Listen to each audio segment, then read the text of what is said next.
Somebody, and this was an interesting, he was a curious person. He said, somebody said, well, Steve is really, take your airplane and get those folks out of Florida. He said,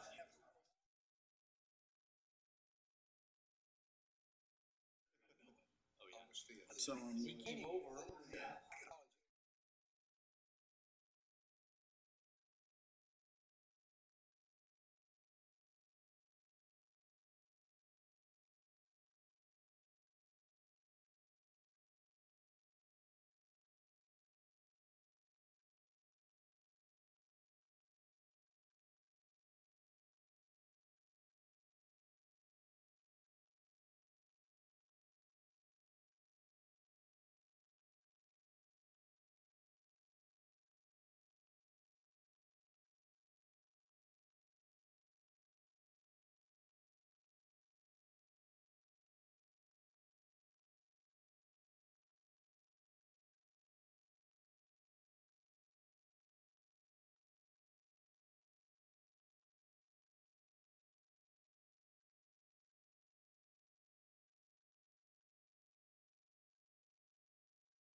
It's 1 o'clock. I'll go ahead and call the meeting to order. A few introductory comments of things that have happened recently that you all would like to be aware of, I'm sure. The fall semester is coming in at least as many students as this past year. Construction cones and fences are significant all over campus because we're proceeding nearly $250 million construction and renovation on the campus. As trustees, we had the opportunity to see the opening of the new football stadium, and this afternoon we're privileged to be part of the groundbreaking ceremony for the long-awaited new Arts Center. With the building of new structures on campus, as trustees, we remain focused with our role in continuing to build on the success of this great university by enhancing shared governance, formalizing our efforts to create a culture that is open, transparent, and inclusive. Other items that are appropriate to share today, it's a great pleasure to thank Bill Green and his wife, Dr. Linda Lattimore, for their significant contribution for our new and beautiful stadium. So give her a round.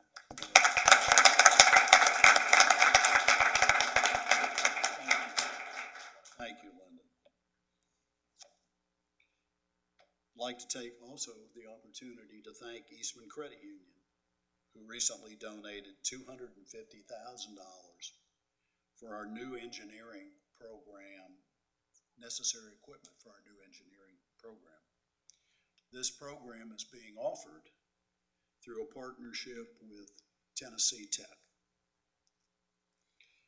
The 2017 Distinguished Faculty Awards were presented at the Faculty Convocation in teaching, research, and service to Dr. Robert Beeler, Dr. David Harker, and Dr. Suzanne Epps. On behalf of the trustees, I would like to extend our thanks for your hard work and dedication.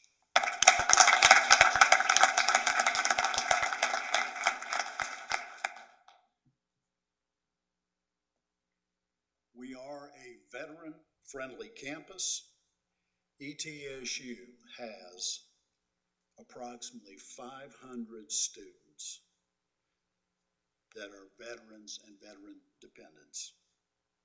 As part of Governor Haslam's Drive to 55 initiative, the university is honored to receive additional funding this year for the Veterans Reconnect grant from the Tennessee Higher Education Committee. At this time, I'd like Dr. Linville to call the roll, please. Dr. Alsop. Present. Ms. Ayers. Present. Mr. DiCarlo. Present. Mr. Farner. Present. Mr. Golden. Present. Ms. Grisham. Present. Dr. Latimer. Present. Mr. Powell. Present. Mr. Ramsey. Present. Chairman Ricewander. Present. Mr. Chairman, you have a quorum. Thank you. This time we'll move to item 3. I'd like to seek motion for approval of our previous minutes. Do I have such a motion? So moved. A second, please. Second. Further discussion? All those in favor, please say aye. Aye. Any opposed? Thank you. Number 4, consent agenda. I'd like to ask, are there any items on the consent agenda that members would like to pull for consideration by the full board? If not, I'd ask for a motion to approve the items as presented on the consent agenda. So moved. Second? I second. Thank you. All those in favor, say aye. Opposed? Thank you. This time, I'd like to ask Steve DiCarlo to give us Finance and Administration Committee report. Steve? Thank you, Mr. Chair. Earlier today, we had a meeting to discuss among certain items, including the capital project plan, which Jeremy's going to get up and explain a little bit more detail. We talked about advanced policies. We went over the naming of the Arts Center, and I can report, Mr. Chairman, that it was robust and quick, according to Jim's standards. Thorough, according to Jim's standards. But now, Jeremy is going to present, is my understanding? Yes. Thank you, Mr. DiCarlo. Thank you, Chairman Nicewanger. This morning, we have the presentation come up here. Is that me or these guys? We had a 5-year snapshot, and I appreciate you, Chairman Nicewanger, recognizing Dr. Latimer and Mr. Bill Green with our most recent facilities. We went through that football stadium as well as about $275 million worth of projects in a 5-year snapshot. This presentation will not be the 5-year snapshot we had this morning. It's going to be more to Jim's standards. And so I'd like to move specifically into a new process with the state of Tennessee, and that is how we make requests for new state funding and new projects. And we've had, as we discussed this morning with the Finance and Administration Committee, we've also had a first look meeting with the Tennessee Higher Education Committee. And at that meeting, all universities, the University of Tennessee system, as well as the community colleges, present projects that they are seeking state funding for. And that will be submitted to THEC should this board approve the following information that we'll give. So I'd like to recognize Dr. Bach, Dr. Gordon Anderson, facilities, Dr. BJ King, others, for the information that we have going forward. We, at Humanities at East Tennessee State University, we're in 3 buildings. These buildings here. We're in Roger Stout, Burleson Hall, and Campus Center building. If you walk across campus, without question, if you go into our professional buildings, College of Medicine, Stanton Gerber Hall, our athletic facilities, student experience buildings, and others, they look excellent. That's not necessarily the case where all of our humanities are being taught presently. They're in our oldest buildings. They're in buildings that require more attention. So in this new process, we're required to present new requests based on a criteria to THEC. And that criteria is our institution's mission, the drive to 55, the goals of the state, and then lastly, our need. Is it needed? And so with these 3 buildings where humanities are being taught, I'll show you those buildings, let you take a quick look, and then explain a bit more why we selected humanities. So this is the Campus Center building. There are some humanities being taught here as well as other functions. On the outside, this building, I wouldn't say it's horrible, but it's not an architectural award winner. It's closer to the lower end of the scale. And when we rank that scientifically through a metrics process, it ranks 48 out of 100. Most buildings under 60 need to be demolished according to the state. If you go inside, get a better look at this. This is where, again, a lot of our students, other functions in this building happen. For drama, I thought I'd show you the basement. This is Burleson Hall. This morning I said arguably it looks a little nicer, and some of the Finance and Administration Committee did argue with me, but a little better maybe. And this is Roger Stout, arguably slightly better. Those buildings score maybe 60 or 70 because some of the systems work, but again, they're not areas where we can focus on high technology instruction and so forth. So in the liberal arts, in gen ed, in areas where all first-year students are touched, in these buildings, we have little to no spaces for faculty and students to come together. There are approximately 40 adjunct faculty and some faculty who don't even have offices, so they can't even touch or be with the students. 1/5 of all credit hours at ETSU are taught in humanities, literature, language, communications, history, in these areas. So obviously gen ed freshmen, in 2015-16, our freshmen fall to fall Retention rate was 71.3%. Our strategic plan says that we want to be at 85%. We've already made some movement in that direction. We've hired 13 advisors at ETSU, but not having spaces or appropriate spaces, we think will be limited. If we hit that goal, that's 275 people that will attain degrees. If we can go just a little more, another 5%, it could be up to 400. So somewhere between 275 to 400 students will attain their degrees, and our enrollment will increase if we just retain more freshmen. Our credit hours are taught there. Our mission, one of our sentences in our mission statement is that we combine professional education with the liberal arts. So it meets our goals.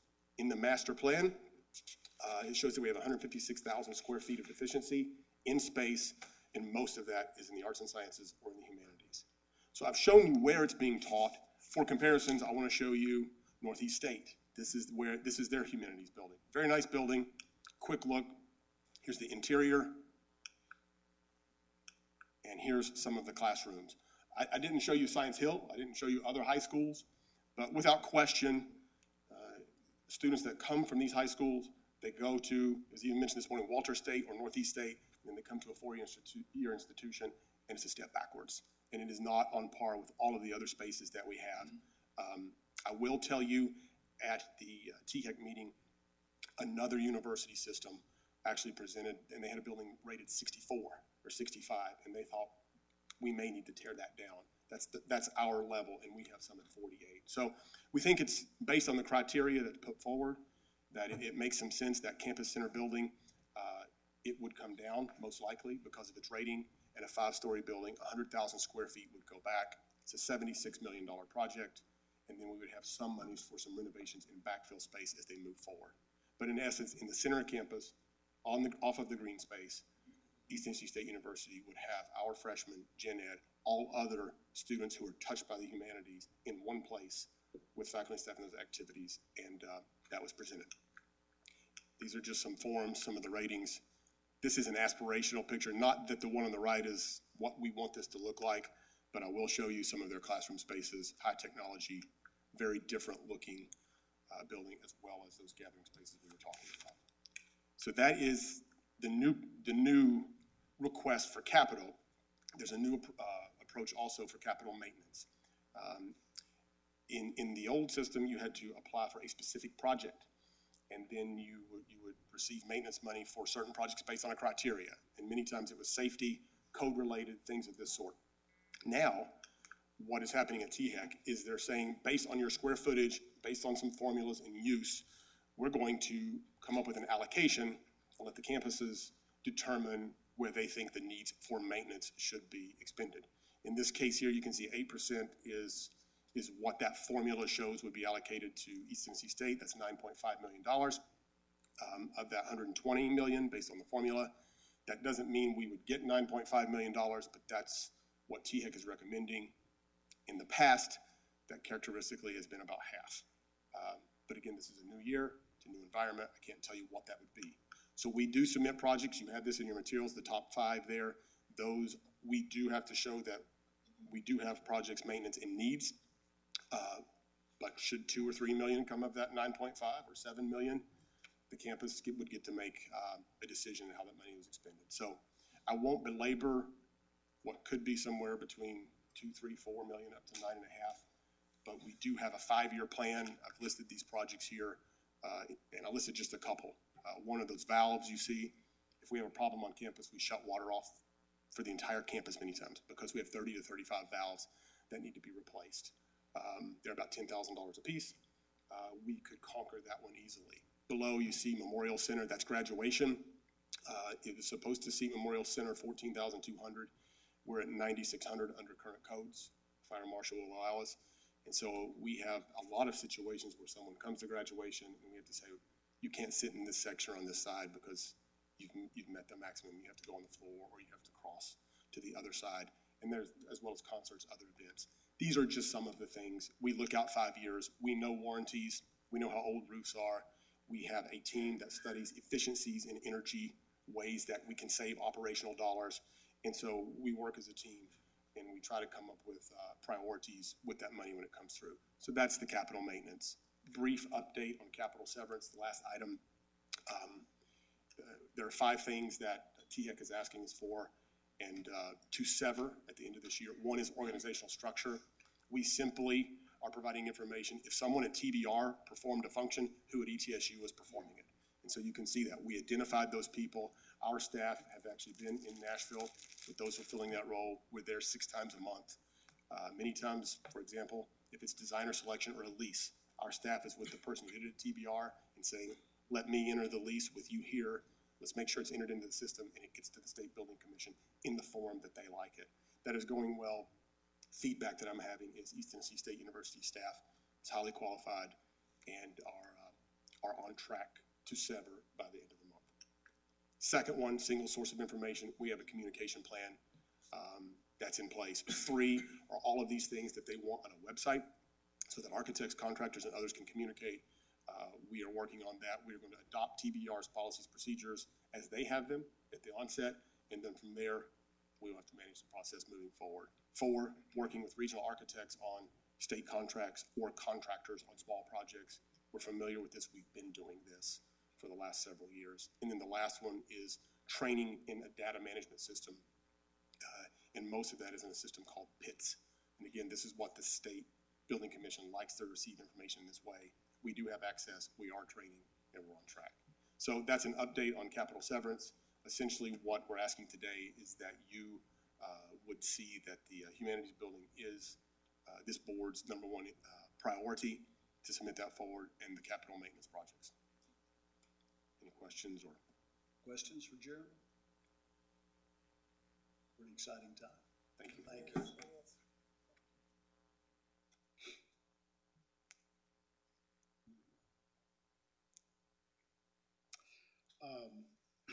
Just so we're all on the same page as to how this will work going forward, when a recommendation has been received, an action received from a standing committee, there is no motion necessary to approve that. So I would ask at this time for a voice vote on the report from the Finance Administration Committee. All those in favor, please signify by saying aye. Aye. Opposed? Ayes carried. This time I'd like to have a report from the Academic and Student Affairs Committee, Dr. Linda Lattimore. Today, the Academic and Student Affairs Committee recommended that the Board of Trustees grant tenure to the new Dean of the Clemmer College of Education, Dr. Gregory Aloya.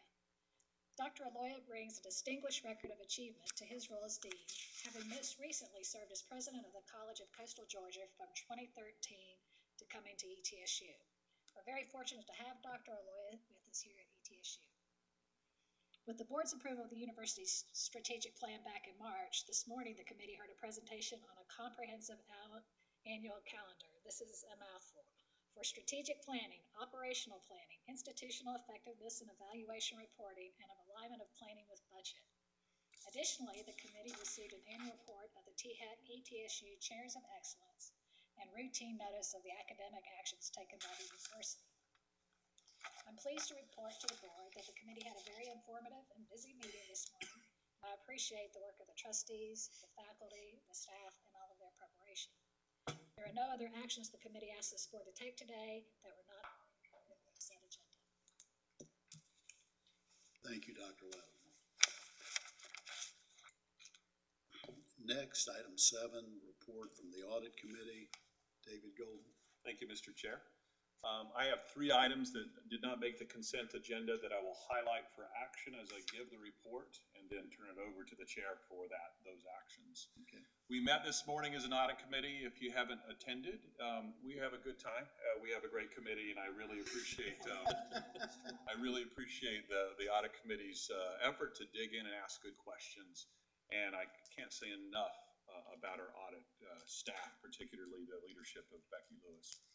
A couple of items that we reviewed this morning. We had a tweak to our audit committee charter. The audit committee charter did not reflect the membership criteria that is found in the bylaws. Technically, that's fine, but we got some feedback from the state that, hey, all things considered, please change it. So that's one of the 3 items, Mr. Chair. We had an overview of audit committee responsibilities, again, to highlight our chief audit executive. She did a great job of going through the responsibilities of the audit committee and then putting it into a matrix where it's outlined what we need to do and then a calendar of when we're going to do it. So I think that's really helped us as an audit committee to be clear on what those responsibilities are. There's one slight tweak to the audit plan, and this is just the nature of audit plans. I've never seen one to remain intact for an entire year. This had to do with the departure of somebody here on campus and request do an audit upon departure, which makes sense. And Mr. Chair, that's the second thing we're going to ask for on. We received audit investigation reports and a really nice heat map to help us understand the relative risk of each of these, which I thought and the committee thought were good. We reviewed the recommendation log, which is kind of a scorecard of those places that have been audited on a red, yellow, green, blue scale, which are the ones that are on track. We saw mostly greens and blues, very good, maybe one or two yellows. I'm pretty sure those one or two yellows are going to get a little bit of feedback after this meeting to see what we can do to get them green. By law, our chief audit executive has to present a report on the annual report on the audit committee function, which we received and reviewed. Also, according to bylaws, and this really has to do with independence, the independent function of the audit committee reviews salaries. So we reviewed the increase in salaries, and that's the third item for action, Mr. Chair. And they include the a cost of living adjustment as well as a market adjustment. We reviewed the internal audit operating expenses. I think I share the committee's view that that's about as efficient of a run organization for audit that probably exists in the country. Very nice job. And with that, Mr. Chair, I turn the time over. Okay. Okay, I'll ask for a vote at this time on the recommendations of the audit committee. All those in favor, please say aye. Aye. Any opposed? Ayes have it. Item 8, it's a pleasure to invite Debbie Bird, Dr. Bird, to the podium. It's an exciting time for her. I had an opportunity to witness the white coat ceremony of maybe 80 young people, bright and energetic, ready to go into the new pharmacy program. Dr. Bird. Chairman, nice one, members of the board. I appreciate the opportunity to be with you here today. President Nolan has asked me to introduce myself since this is the first time that I've spoken to this group. I'm originally from East Tennessee, Bradley County. I spent 10 years prior to coming here at the University of Tennessee College of Pharmacy's Knoxville campus, 10 years prior to that at Auburn University Harrison School of Pharmacy. I'm a UT College of Pharmacy graduate, and one of the things that drew me to ETSU is the commitment to first-generation college students. My dad didn't graduate from high school, and I'm a first-generation college student, so I'm very honored to be at this institution. So today I'd like to share with you an overview of the college, as well as a proposal that we'd like to bring before this group for consideration. East Tennessee State University Gatton College of Pharmacy was founded in 2005 as a result of this community uniting to respond to needs in healthcare and education for this region.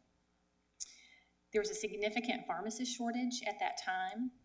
Then THEC Chair, Mr. Jim Powell, and ETSU President Paul Stanton worked very hard to collaborate with the University of Tennessee, but unfortunately the deal breaker at that time was that UT was requiring all students spend a year at least in Memphis. So ETSU proceeded and requested approval for a new College of Pharmacy.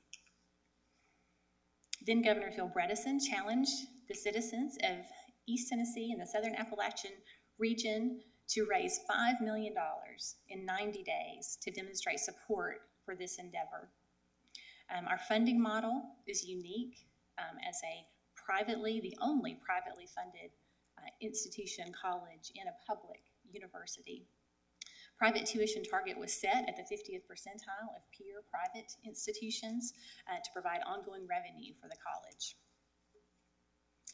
So that challenge was met, and you can see President Stanton and Governor Bredesen celebrating there.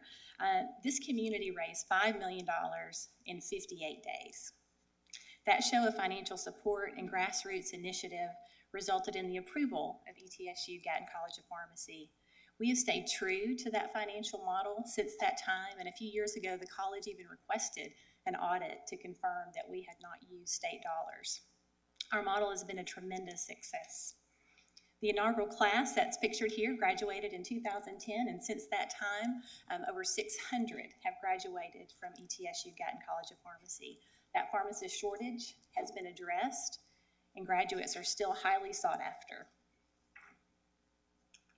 The citizens of this region met and surpassed Governor Bredeson's challenge, and in return, the Gatton College of Pharmacy gives back almost $35 million to the state of Tennessee in estimated economic impact each year.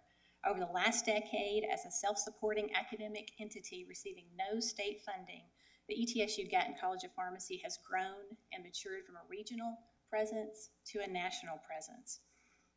Consistently, we are above the national average in terms of licensure pass rates, graduate residency match rates, and postgraduate employment. You know, the goal in 2005 was to address the pharmacist shortage, and I don't think anyone could have dreamed at that point that this college would achieve so much in such a short period of time. That we would compete at the national level, and not just compete, but lead the way. Our students and faculty are proud recipients of numerous national awards, and just a few are listed here. Of particular significance to this region is our recognition as a national leader for Generation RX. The mission of Generation RX is to educate people of all ages about the potential dangers of prescription drug abuse and misuse. Our Generation RX chapter has been number 1 or 2 in the nation for the past 4 years. This year, Dr. Sarah Melton was the recipient of the National Generation RX Excellence Award. This award recognizes a pharmacist whose commitment to the mission of substance abuse education. We're also national champions. Our students are the 2016 reigning national champions of the American College of Clinical Pharmacy ACCP Clinical Pharmacy Challenge. In fact, we have been national champions 2 of the past 4 years. And we are only one of 2 schools in the country to ever win this prestigious competition twice. It's important to note that these achievements rise from a student body that is 49% first-generation college students. 31% hail from rural zip codes. And despite the nationwide challenge in recruiting, we continue to attract high-quality students, as you can see here from their entering overall and math science GPAs.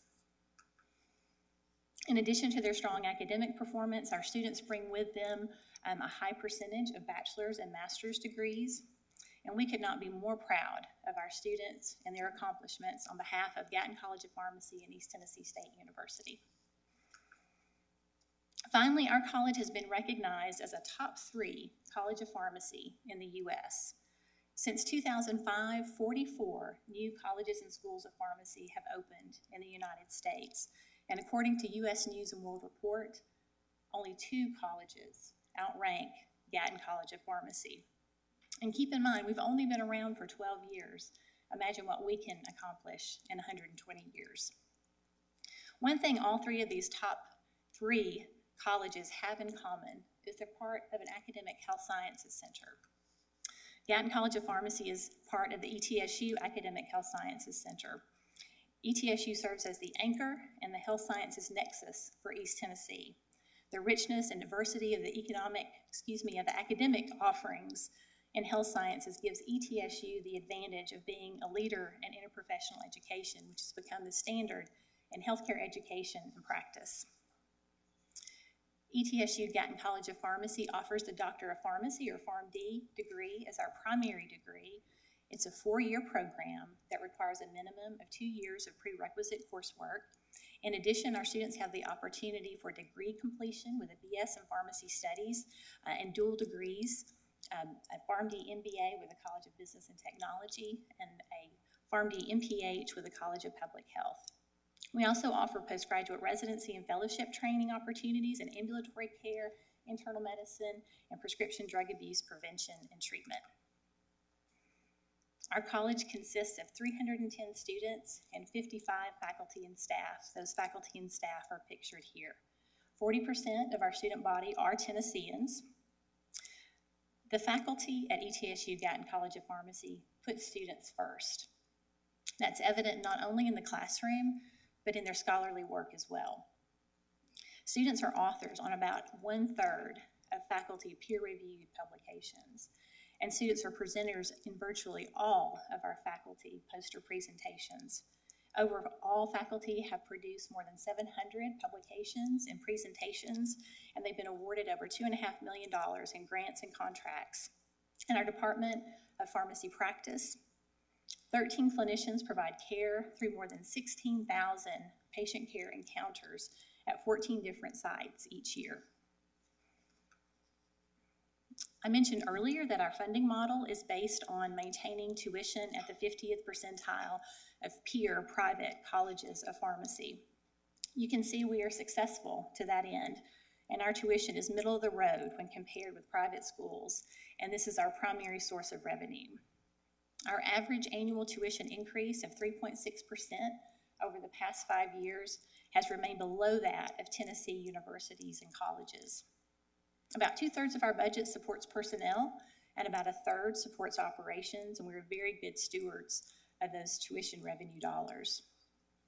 ETSU is fully dedicated to Tennessee's focus on education to create true generational change, no matter income level or zip code. Now, despite our unprecedented success, the college's status as a self-supporting academic entity receiving no state dollars creates financial and geographic disparity for Tennessee residents, particularly those in the eastern part of the state. While tuition growth has remained low and our tuition is average when compared to privately funded institutions, it is significantly higher than the state-funded College of Pharmacy. In addition, to take advantage of that state rate, students must relocate to Memphis for at least a year, and before having the opportunity to relocate a second time to return to a satellite campus in Nashville or Knoxville. For an adult student with a family in Northeast Tennessee, this option is not accessible or affordable. So we have a new challenge for Tennesseans. In addition to what I've already mentioned, this year the state-funded College of Pharmacy began offering a 75% tuition discount to all out-of-state students who reside within a 200-mile radius of the main campus in Memphis or the satellite campus in Nashville or Knoxville. I want to be clear that we don't oppose UT's new program and policy, and we wish them success, but this new program does shine a light on the existing disparity and widens further that disparity for Tennesseans. With this new program, non-Tennesseans can now take advantage of state-funded resources while paying less tuition than Tennesseans enrolled in ETSU Gatton College of Pharmacy. And for example, you see on the left, a Tennessean attending the University of Tennessee pays $21,000, just a little over that each year, while students at ETSU pay just over $36,000 a year. If you're from California, you pay over $41,000 to attend the University of Tennessee, while ETSU students pay just over $36,000. If you're a student from Alabama, now with this new program, you'll pay $26,000 to attend the University of Tennessee, while those students will pay $36,000. So again, there's a $10,000 disparity for Tennesseans because of this new program. And this inequity unfairly increases the student loan burden for tax-paying Tennesseans. So we propose a solution to level the playing field for Tennessee taxpayers no matter their zip code, and address a tuition disparity for Tennesseans who choose to attend the ETSU Gatton College of Pharmacy. Closing the tuition gap will ensure disproportionate cost and distance are not obstacles to students in any part of the state as they pursue pharmacy education in Tennessee. The sole purpose of this proposal is to ensure accessibility and affordability of pharmacy education for all Tennesseans, ultimately reducing student loan burden. This investment in Tennessee students will require less than $2.5 million annually. And it's important to note that this proposal will not increase the class size of ETSU Gatton College of Pharmacy or our revenue. Much of the college's success lies in our small class size and the ability to place students at the center of what we do. Finally, I'm grateful to the Johnson City Press for bringing this issue to the attention of this community and our state. However, I would respectfully like to make one edit to the editorial headline. The ETSU College of Pharmacy doesn't need a new deal, but Tennessee students certainly do deserve a new deal. So Chairman Niswonger, members of the board, our request of you today is your support to further explore the proposal to close the tuition gap for Tennesseans. There are many avenues to achieve equity for all Tennessee students, and we welcome your thoughts and advice. And thank you again for the opportunity to speak with you today. Thank you, Dr. Bird. Good, excellent job, excellent. I think we all in this room get this. At this time, I'd like to ask for a motion that we would authorize the president to explore opportunities related to this presentation by Dr. Bird. Do I have a motion? So moved. Second. Second. All in favor, please say aye. Aye. Opposed? Thank you. Mr. Chair, if I could, I'd like to provide a little context around Dr. Bird's presentation. I first want to thank her for her leadership. We are fortunate to have Dr. Bird as Dean of the Gatton College of Pharmacy. She brings a wealth of experience to the institution and a passion for our students. But it's that student focus that she closed with, which is where I think we really need to focus as a board. We are not bringing this before you because of financial challenges within the college. We're not bringing this before you as a means through which we can generate new revenue for the college. In fact, this is revenue neutral for the college as a whole. The onus behind this move is a focus upon our students. This is not anything that would redirect revenues away from another institution. It would be our intent to work closely with the Tennessee Higher Education Commission to move through the appropriate policy processes and to have a policy conversation. I do not view this as a political conversation. It is a policy conversation. The policy dynamics in the state have changed since 2005. And when you see a disparity of more than $10,000 between what a Tennessee taxpayer pays to attend a Tennessee public institution versus what an Alabama taxpayer pays to attend a Tennessee public institution, that disparity of more than $10,000 is what brought us to bring this before you today. So on behalf of the staff, I thank you for the authorization to explore this. And at the November meeting of the Board of Trustees, we'll bring this back before you in terms of an update.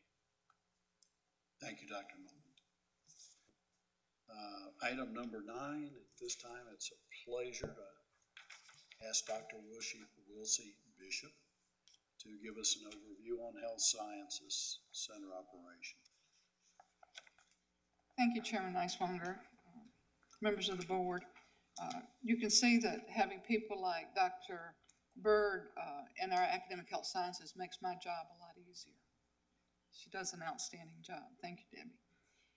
Well, I'm delighted to have an opportunity to talk to you for a few minutes about the clinical operations of the Academic Health Science Center. We are a large and complex entity within the healthcare delivery systems in the Tri-Cities, and the opportunity to let you know some of the things that we do was pretty exciting to the deans and to me. The slides that I have are rather extensive and detailed, and you have a packet of them in your plastic sleeve there on your table.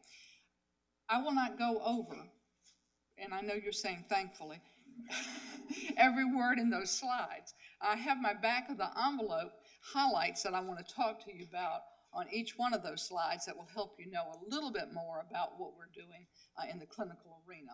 And I hope that you'll use the data that's in the slides to learn more about what we do, to be able to represent us to your constituents and others with whom you come in contact about the great things that are going on at East Tennessee State University in healthcare. I talked to you a little bit about this the last time I was at the podium to let you know about the size of the Academic Health Science Center, our educational programs. We have over 4,000 students. We graduate about 1,000 students a year.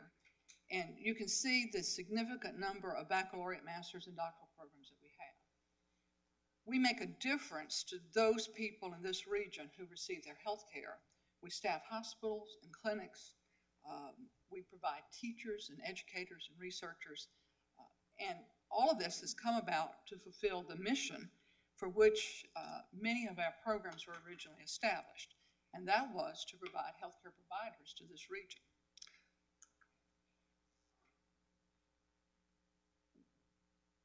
But part of what we do, in addition to providing care, is to make sure that those 1,000 graduates a year graduate with values that are important to them when they're going to take care of you or your family or others when they walk into a clinic or a healthcare facility. We focus a lot on team-based care because we believe that every one of our students needs to practice at the top of their license. They need to be able to give the most effective care that we've educated them to provide. And they need to know what other members of the healthcare team do and not do somebody else's job.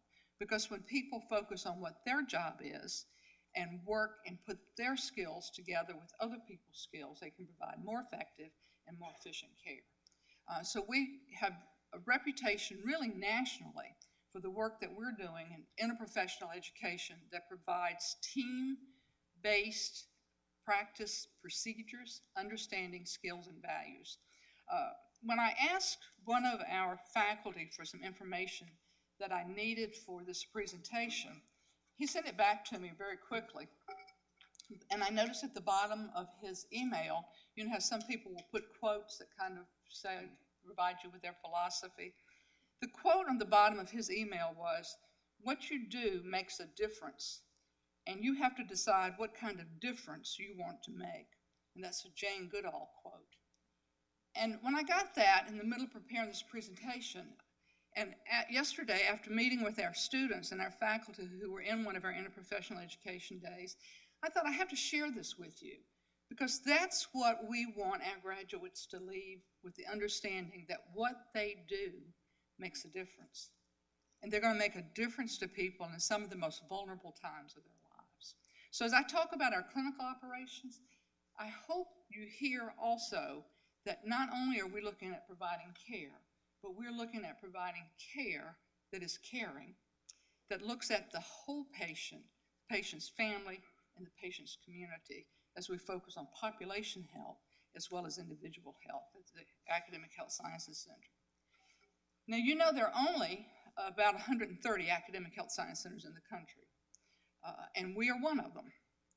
And by being an academic health science center, we bring together the professions of medicine, nursing, pharmacy, public health, and an array of allied health professions that work together to provide this care.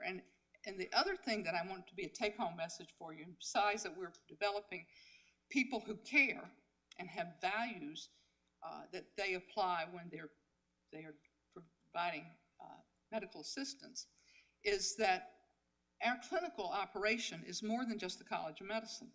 Now, the College of Medicine is big and it's visible, but I hope you're going to be surprised, maybe you won't be, by the end of this presentation, how many other clinics that we provide and how many ways we interact with people in the community. Let's start with just some general numbers about the number of patient encounters we have. We see about 350,000 patients a year, patient encounters. Now, this could be repeat individuals, but we see about 350 patient encounters per year. We provide greater than $3.6 million in uncompensated care.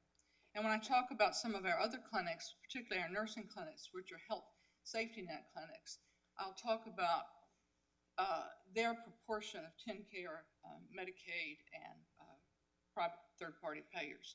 but you see that we do often provide safety net healthcare to the region. Our College of Clinical and Rehabilitative Health Sciences has 18 clinics. Our College of Medicine's run 40 clinics. Nursing has 7, pharmacy 7. And Public and Allied Health doesn't have one yet, but they have one on the horizon that I'll talk about a little bit later. We employ over 300 clinicians. We work with a larger number of clinicians in the area, many of whom who have clinical non-paid appointments with the medical school or with the College of Nursing. And we have over 550 people who are non-clinical staff.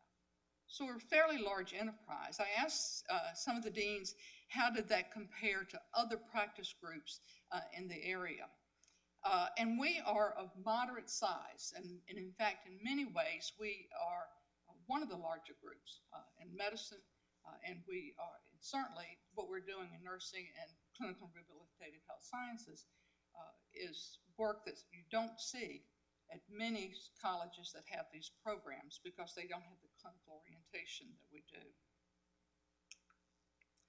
Clinical and Rehabilitative Health Sciences has just started a new clinic. It's unique to the area and it's fairly unique to allied health programs, but it is one that is critically needed, and that's the ALS clinic for people with Lou Gehrig's disease.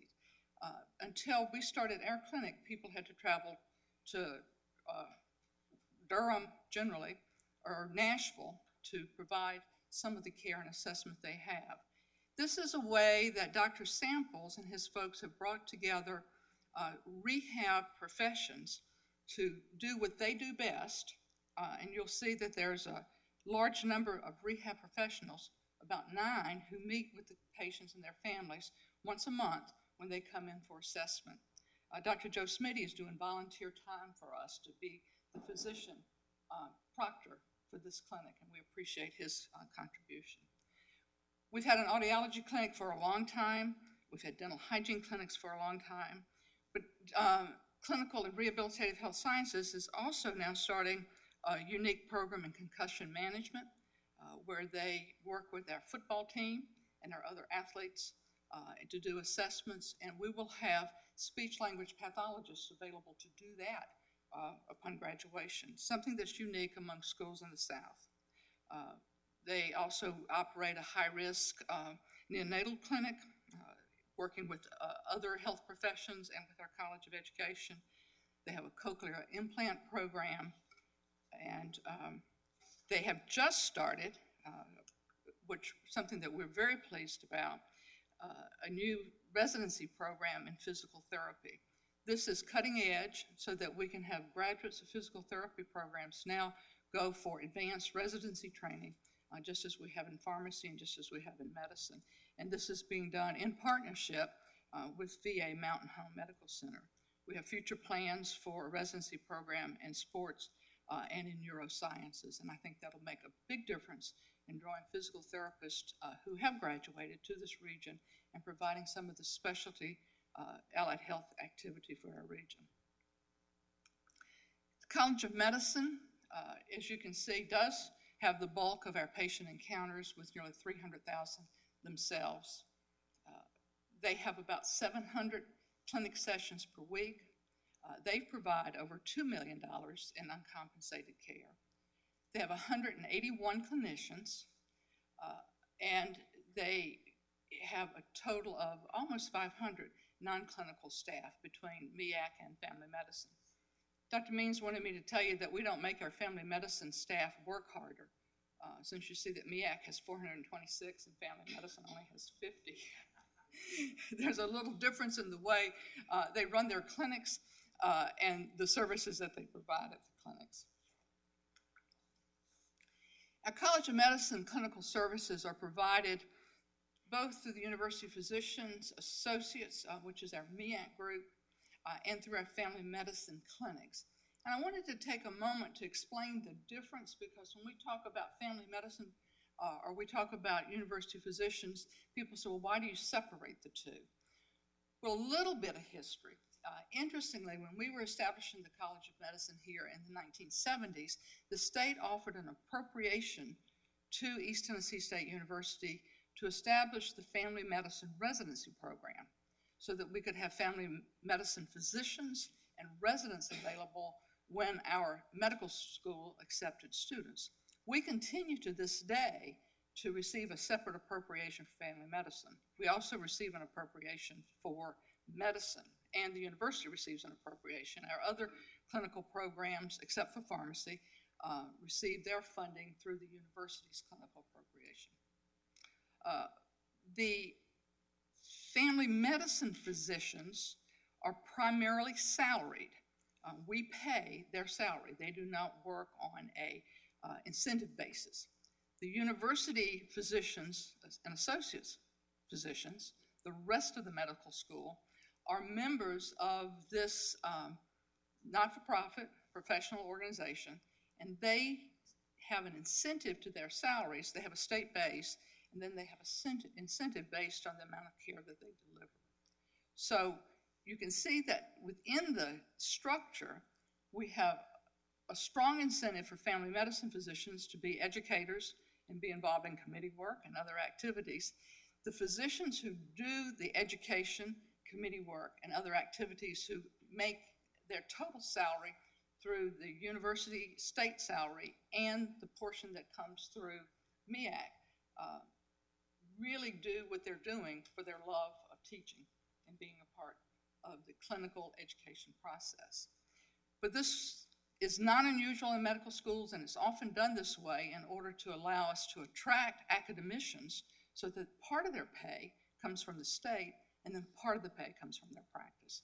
But when we talk about the number of encounters, when we talk about uncompensated care, when we report our budgets to the state, we report those numbers together. We show the difference, what comes from family medicine, what comes from the College of Medicine.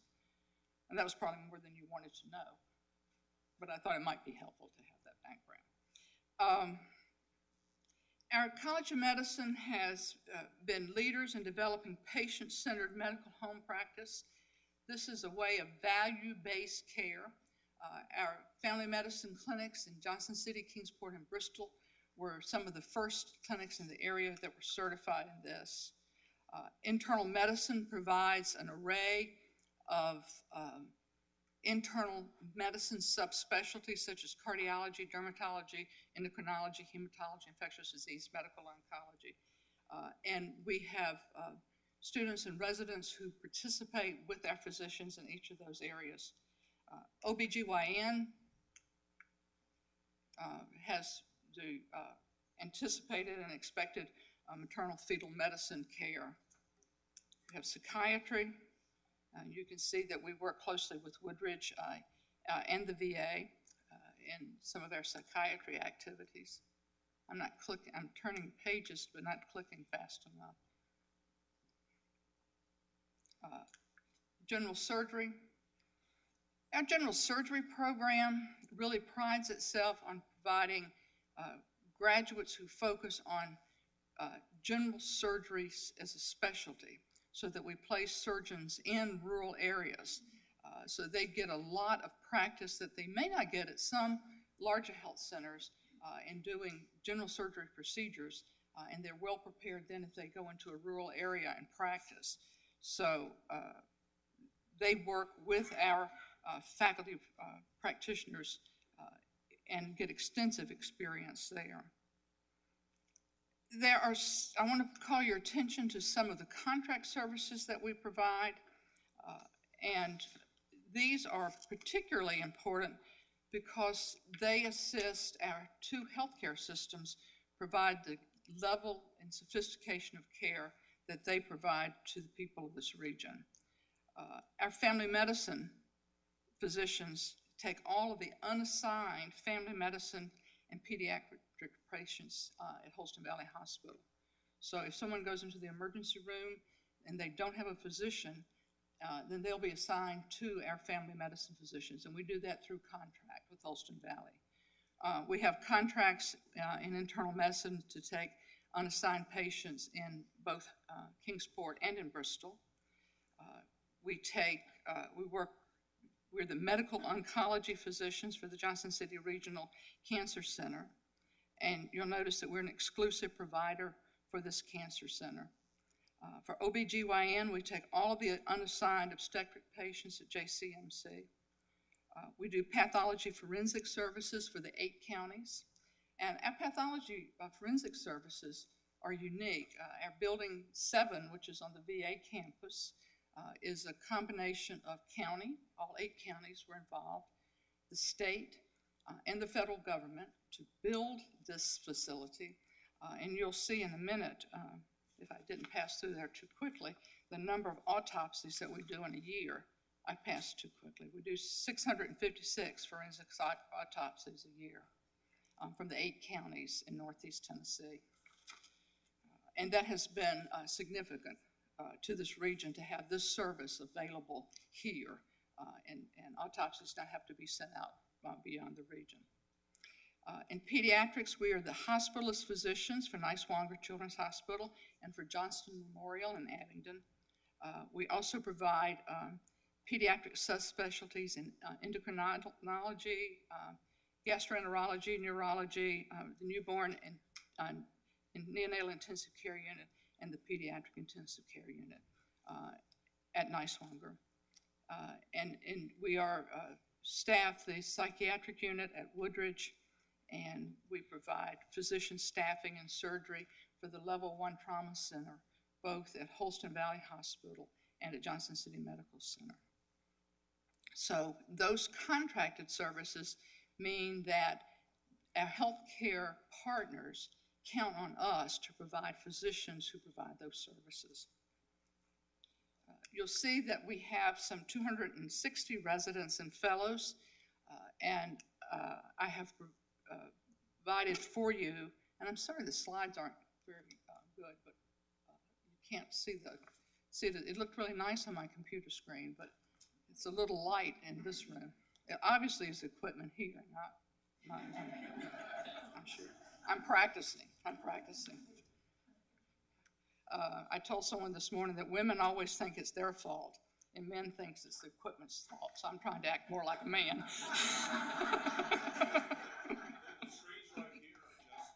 No, thank you. Good. But I thought you might be really interested in seeing where our residents and our fellows are across the region.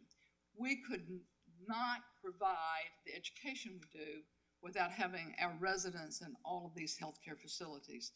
Our relationship with our partners, Mountain States and Wellmont, is really essential to us.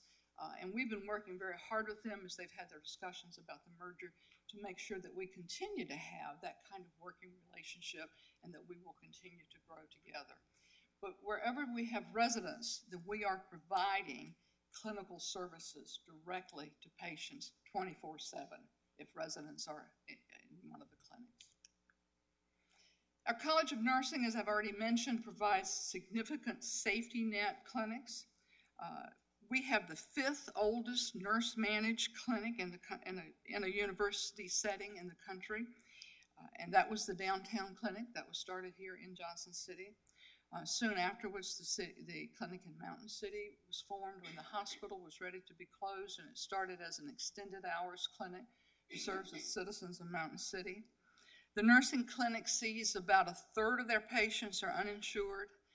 About 1/3 of their patients receive either TennCare or Medicare, and then about 1/3 of their patients have third-party insurance and pay for their services.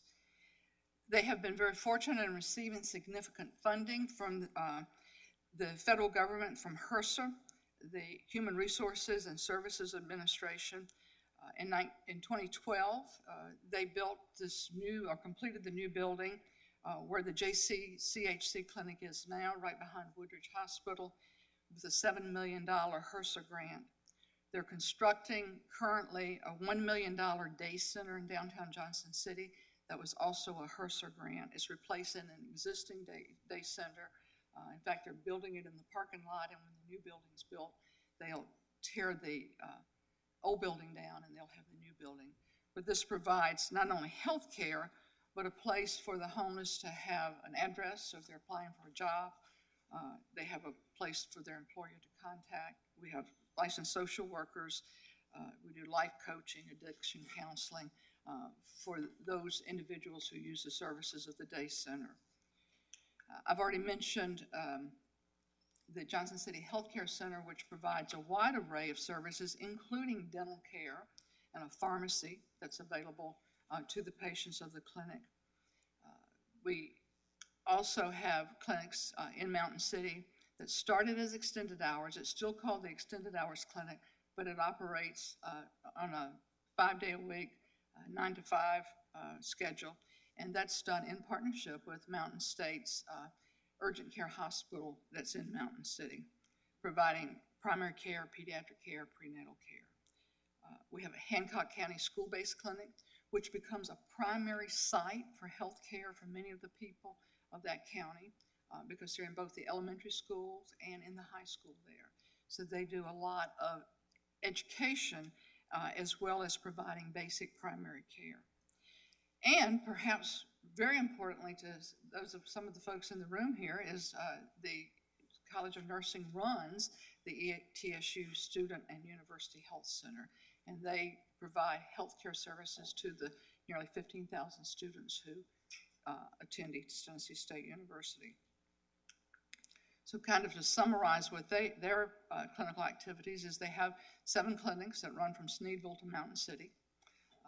They employ a wide array of clinicians, including nurse practitioners who provide the primary care in those clinics, as well as 4 physicians, 2 who work full-time and 2 who work part-time, social workers, speech pathologists, dentists, dental hygienists. They received a grant from the Susan Komen Association, so they are able to do mammograms. They really work to find funds that support their efforts without having to charge their patients for the care that they receive. I'm just about through. Bill Gatton College of Pharmacy.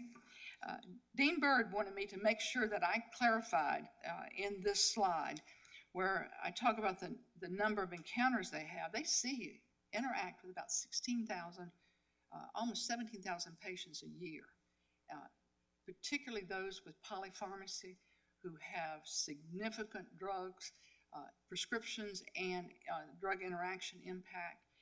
They work in diabetic clinics and behavioral health and primary care. They're in inpatient facilities at both Kingsport and Johnson City. They're in pediatrics. They work in long-term care.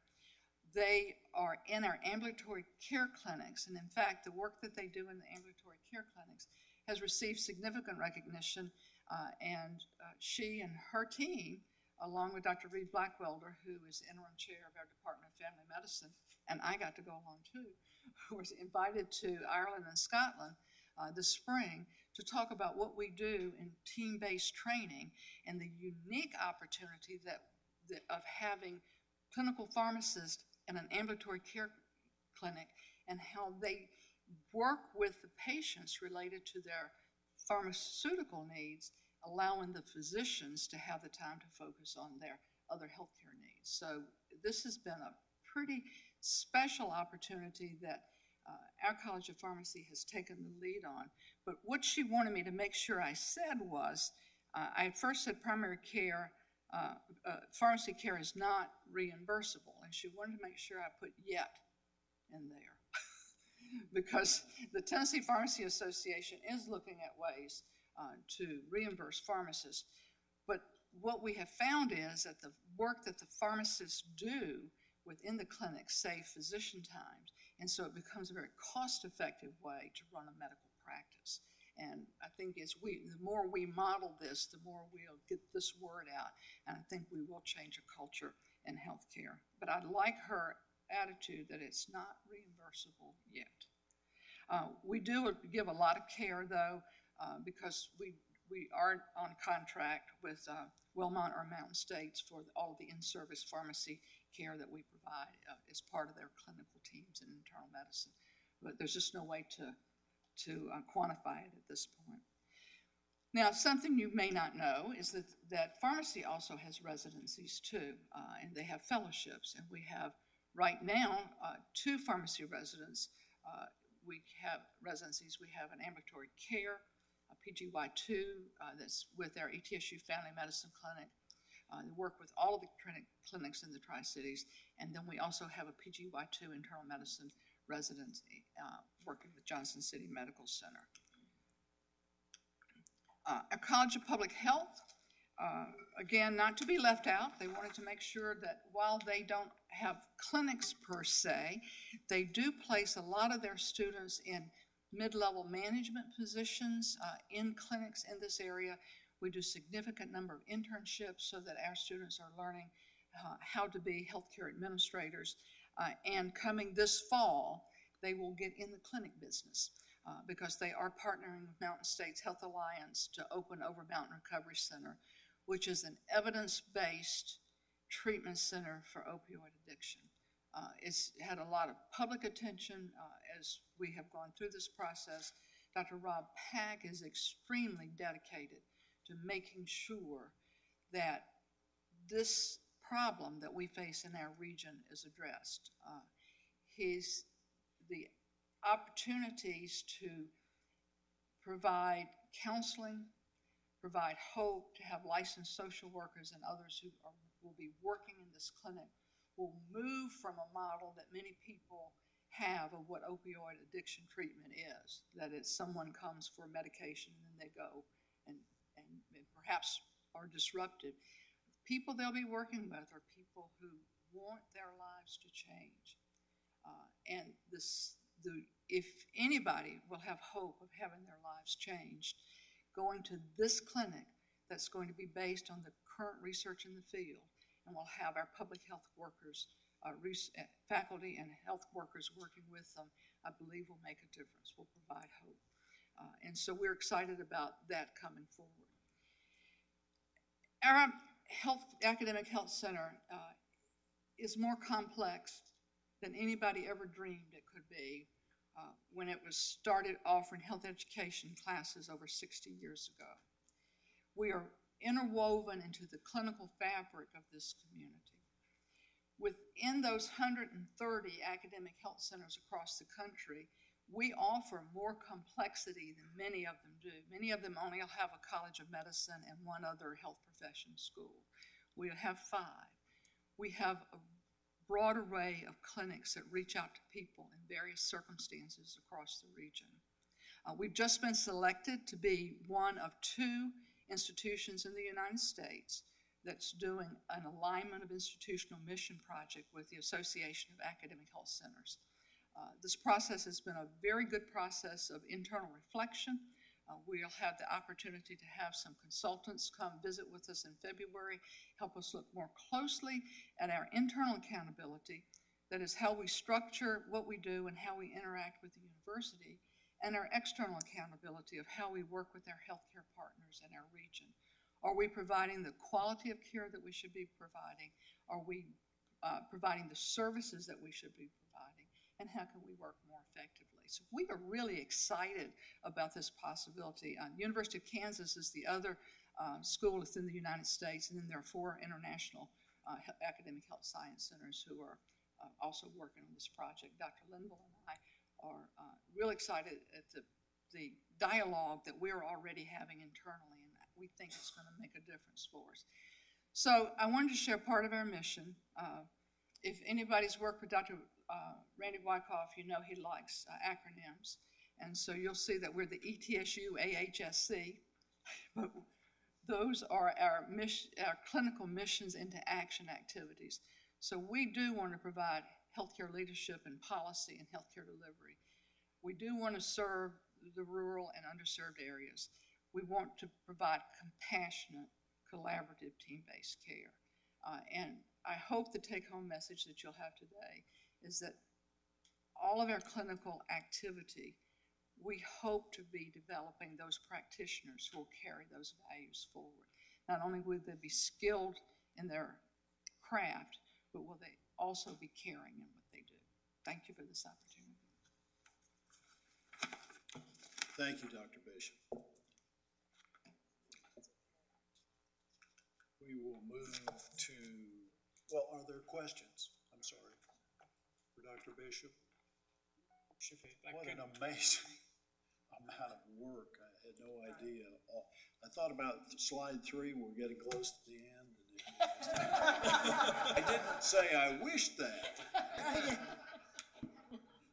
It's just amazing what you're accomplishing. Thank you very much. If I could, just a quick comment. You'll note in this board meeting, as we move through the materials, there are a number of presentations in which we're going to take deep dives into sections of the university. That was at the request of members of the board. Many of you asked to have the opportunity to learn more about the inner operations of the institution.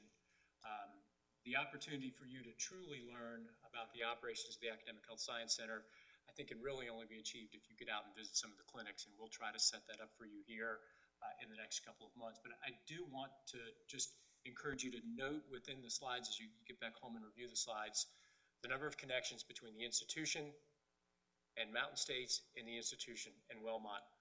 I know that there are a lot of conversations that are occurring at the state level around the merger, but clearly the future of the College of Medicine, the College of Pharmacy, the College of Nursing is intertwined in those conversations. And the outcome of those conversations not only determines the healthcare for the region, but it determines the future of all the colleges that Dr. Bishop worked through. And I just would be remiss if I did not take a moment for the public record to stress the importance of those deliberations, both for the region as well as for our institution. Thank you, Mr. Chair. Thank you. Chairman, I'm making an assumption based on all that I've been seeing from Dr. Bishop here, but there must be a strategic plan or a mission plan for integrating all of these different clinical services. That's one of the outcomes we hope from this aligned institutional mission project that we're working with AAHC. And that's one of the things we're discovering, that we have worked so carefully over the last 10 years to develop this individual strength. And now we're looking at how do we pull the strengths together. Should all of our clinics be united under one umbrella, for instance? What are the advantages and disadvantages of that? And those are the questions that we're asking. And we hope to have the gap analysis that will occur and the feedback that we'll get from the consultants, we believe will be the basis for the development of our strategic plan going forward. So we had felt pretty good about what we have been doing with our individual strategic plans, but we realize that now to take that next step, what you've just suggested is where we need to be. I was just thinking, all of this collage of different kinds of things that you need transparency somewhere along, or ways to improve transparency. You need operational efficiency taking place, and you need clinical effectiveness that's taking place within this. And if there's not a plan, there has to be a plan that's somewhere along the line, and that's going to be a huge task. Well, it's an opportunity to see where we are ready to go next, and I think we're ready for the challenge. Would you consult with us too? Okay. Others? Agenda item 10. This time I'd like to ask Joe Smith, Executive Assistant to the President for University Relations, to discuss the naming of the Arts Center. Thank you, Chairman Niswonger, and good afternoon. Earlier this morning, we brought to the Finance and Administration Committee a recommendation for the naming of the Arts Center, which in less than 2 hours will be turned into soil for. The name we brought to the committee this morning was the James C. and Mary B. Martin Center for the Arts. The Martin Center for the Arts would pay tribute to the Martin family for their contributions. The late Jim Martin came to us in 2008 with $1 million gift to start the Mary B. Martin School of the Arts in memory of his wife, which has brought artists from across the nation to ETSU. In 2013, once we announced our fundraising for this center, he came forward with a $3 million gift. So it is definitely our honor to bring this recommendation to the committee and to this board today. Thank you, Joe. This time I'd like to we can just do a voice vote on this. It's coming as committee recommendation. So I would ask that we vote on accepting the new name for the Martins. Everyone in favor, please signify by saying aye. Aye. Opposed? Thank you.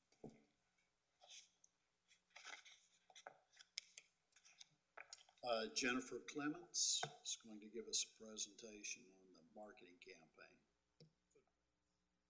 Thank you, Chairman. Appreciate the opportunity today to share an exciting initiative we have for this fall. Last fall, we started thinking about fall of 2017 and what we're going to do to market ourselves to our external audiences. The one thing I continue to hear over and over and over every time I'm out at recruitment events, out at community events, all sorts of different things, meeting and talking with alumni, I always hear, oh, ETSU, that's the best kept secret in East Tennessee. Well, you know what? Times are changing.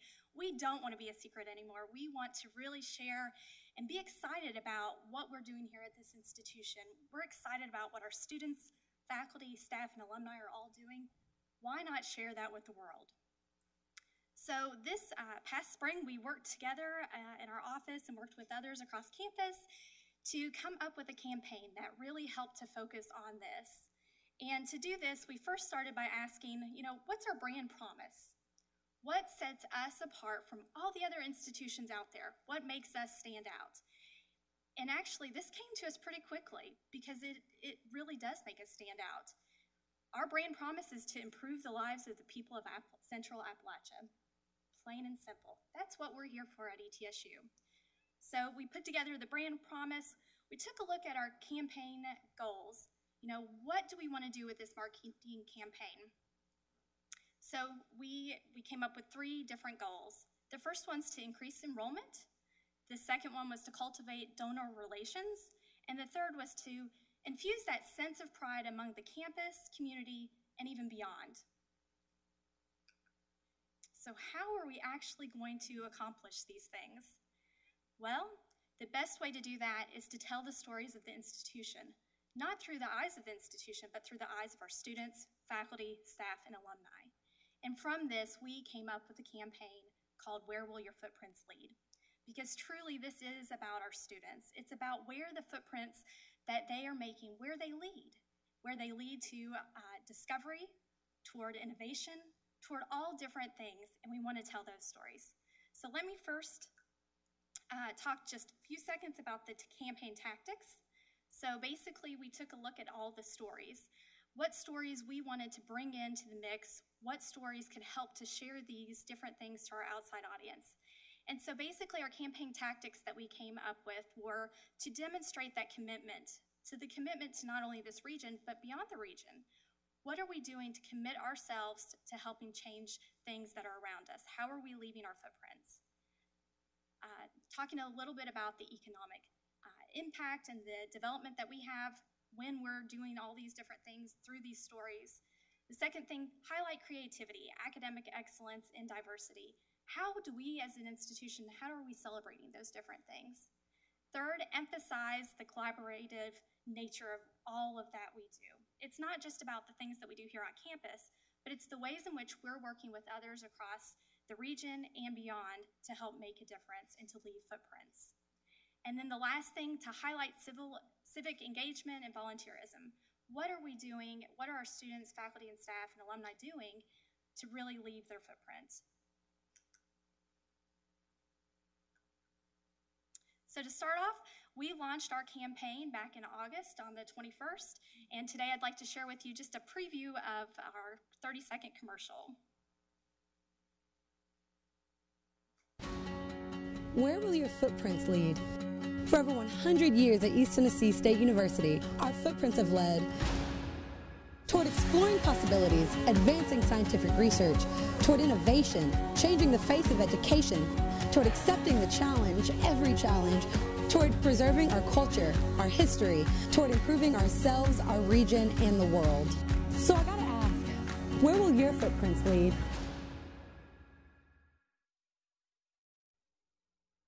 As we begin looking at all these different stories and the footprints that they're leaving, yes, you may recognize one of the, she did a fantastic job. Kind of did a great job for us. But, looking at the commercial and everything and thinking about our footprints and where we're going and where we're headed and everything, it's just a really exciting time here at ETSU and all the different things that we have going on. But also, That's okay. We also, as we were going through this, we decided that we really needed to figure out how we're actually going to tell our stories. And so one of the first things we did was look at our homepage. And previously we had our homepage, it told a story, but it was a static image. And so we wanted something that really caught the attention of individuals that were coming to our homepage, that we wanted them to seek out these stories and to watch the video, to hear what our students had to say, not just the stories that we were putting out and trying to tell, but really to hear what they had to say. So on the 21st of August, we also launched our new homepage. And on this, we have the new ability to feature video on our homepage, which is really exciting. And we were really excited about the analytics that we received back after we launched this, because originally when we had the static images up there, we had about, I think on our best story that we had out there, we had about 650 click-throughs. When we launched our new homepage with this new video, it was amazing. We had over 21 hits for the first story that we put out there. So over almost a 300% increase in click-through rate on our stories. So it's exciting because I think people really are excited to hear these stories that we have to tell for ETSU. So not only are we using our homepage to put out these stories, but we're also incorporating it into our recruitment materials. And some of you may notice the view book that we have out. This booklet is what goes out to prospective students, and we want prospective students to think about, where will your footprints lead? It's not just about making a difference, but it's really about where your footprints are going to lead these students.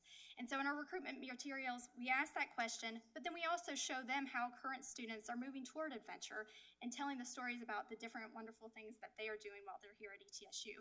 Because one of the things we've talked about with prospective students, it's not just about what you're going to do once you leave the university. You can start making that difference and leaving your footprint now as a student. And I think that's something really exciting that we try to emphasize. We're also going to be telling these stories through social media. So if you have an online account, use hashtag ETSU Footprints to help share those stories. We'll be doing a lot of online advertising to help boost some of our posts that we're going to be doing for the stories. And also with print, and using this, using print to help share these stories and show where our footprints are leading. And then also, you'll notice on your, you'll have with you the annual report. And so this message is also infused into the annual report, talking about toward innovative learning, towards discovery, and all of those.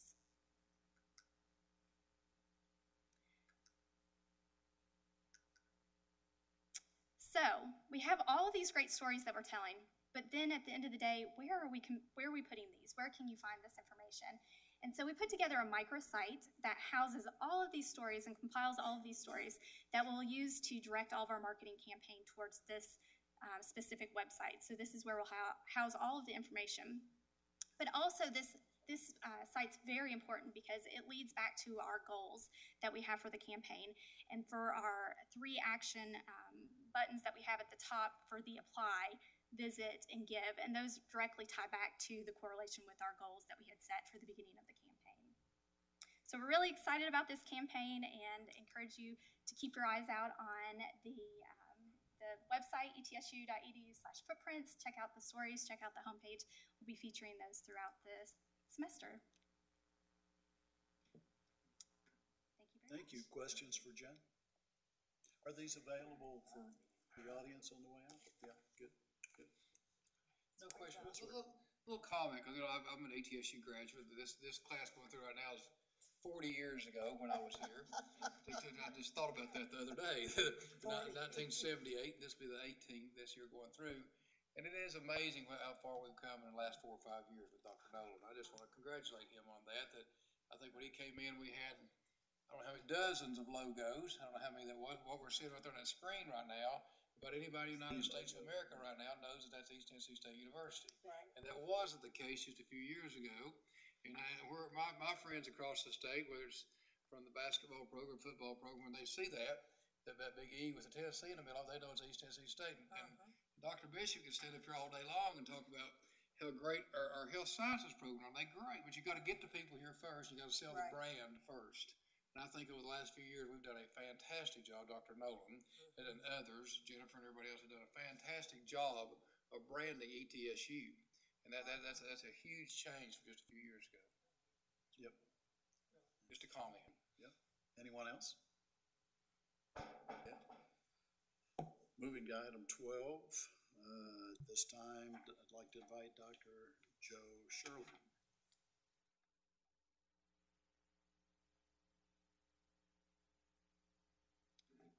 Chairman Niswonger, members of the board, thank you so much for the opportunity to talk about our students and our efforts to promote student success. I love this photograph. It evokes the feeling of joy and pride and singular accomplishment that you feel upon graduation. And when you look at this picture, your first reaction is this must be a student with his family. But I can tell you, because I've worked on this campus for 15 years, it could also be a picture of one of our students with faculty and staff. Because I see it every semester at graduation. The faculty come up and line up to hug students that they have mentored along the way. And then I see it on the lawn with our staff who have such close personal relationships with our students. This is the day when we know that these students have changed their lives permanently for the better, and most likely their families' lives for generations to come. And it's on this day when we feel that we're involved in the most important work in the world. We have a little bit of a different feeling at the beginning. It's full of anxiety and nervousness, a lot like our students. A couple of weeks ago, we saw hundreds of cars pulling onto campus with thousands of students and their families, and we watched a sea of upper-class leaders walk out and pick their boxes up out of those cars, usher them up to the residence hall. We saw our university president lugging some of those boxes up the stairs, albeit a little more slowly each year. And then later in the day, you'll see families embracing at the cars and in the residence halls. And then you are reminded what a responsibility we have. And then we launch into Welcome Week, a full week of activities, day and night, to connect our students to this community, to connect them to our organizations, to connect them to our services, to their advisors. We're reaching out to them through events. We're reaching out to them through social media. We want them to feel that this is a place where they belong. And our campus over that week is boisterous. It's loud, it's rowdy, it's full of energy and full of hopes.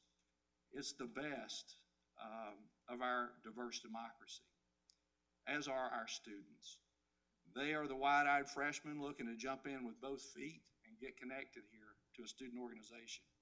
They're adults with families who are coming back to school for the first time or seeking that graduate degree.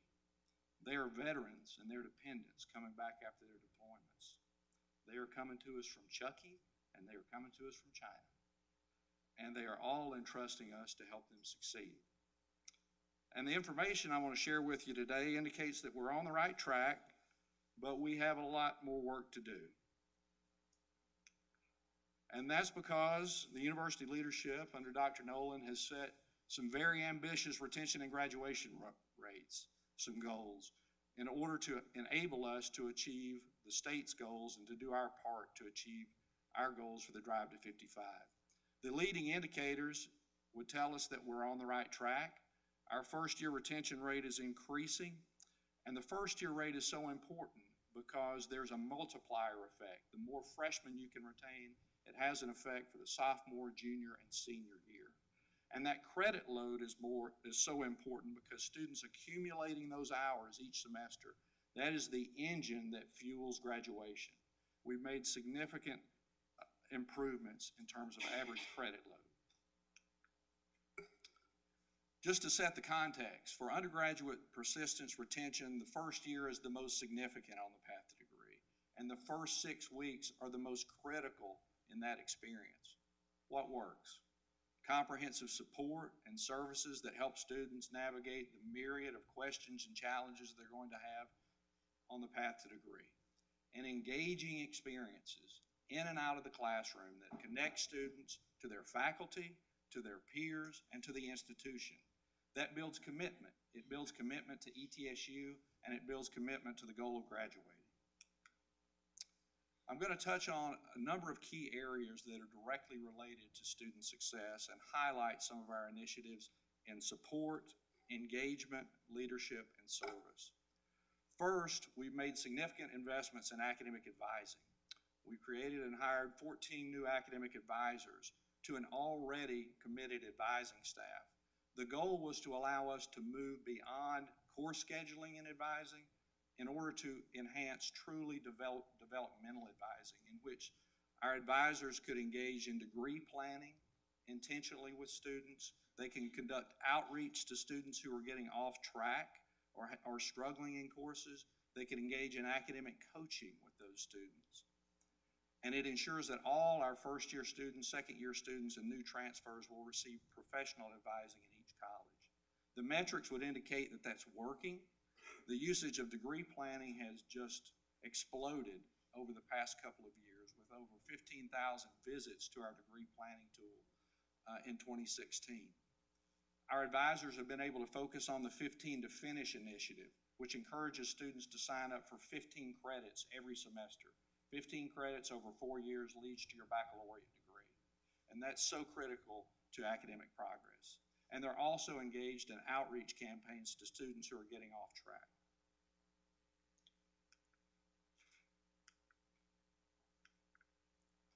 Another area that I would like to highlight is our efforts in embedded learning support. That's developmental education. And this is not only common to ETSU, but this is a common effect that you will see at colleges and universities across the country. It's called the Bermuda Triangle effect. It's when students who require developmental education must pass a non-credit-bearing course in order to move into the credit-bearing course. And we're talking about basic English, writing, and mathematics. They go into the non-credit-bearing course and they never come out. So in 2013, under the leadership of Dr. Bill Kirkwood in Academic Affairs, in partnership with Enrollment Services, our University Advising Center, we completely redesigned our approach to developmental education. We embedded that support real-time in the academic credit-bearing courses, and we hope that we would see significant increases in the success rates of those students. So in 2010, 23% of those developmental students passed 1530. In 2016, that rate was 76%. And you can see the changes in those courses. I'll have to admit I was astounded when I saw this data for the first time. You have to remember that 1 in 4 of our students requires developmental education. So literally there are hundreds of students that are moving through these gateway courses now into the academic pipeline that we were not serving before. This is an example of a huge success in the area of academic affairs. Student engagement is a key piece of the process, and we are reaching out early the first 6 weeks to engage our undergraduate student population in our college to transition programs like Preview, ETSU, and Quest for Success. Quest for Success is focused on our traditionally underrepresented students, and these programs allow students to come in early, connect with upper-class student mentors, faculty and staff, connect with each other.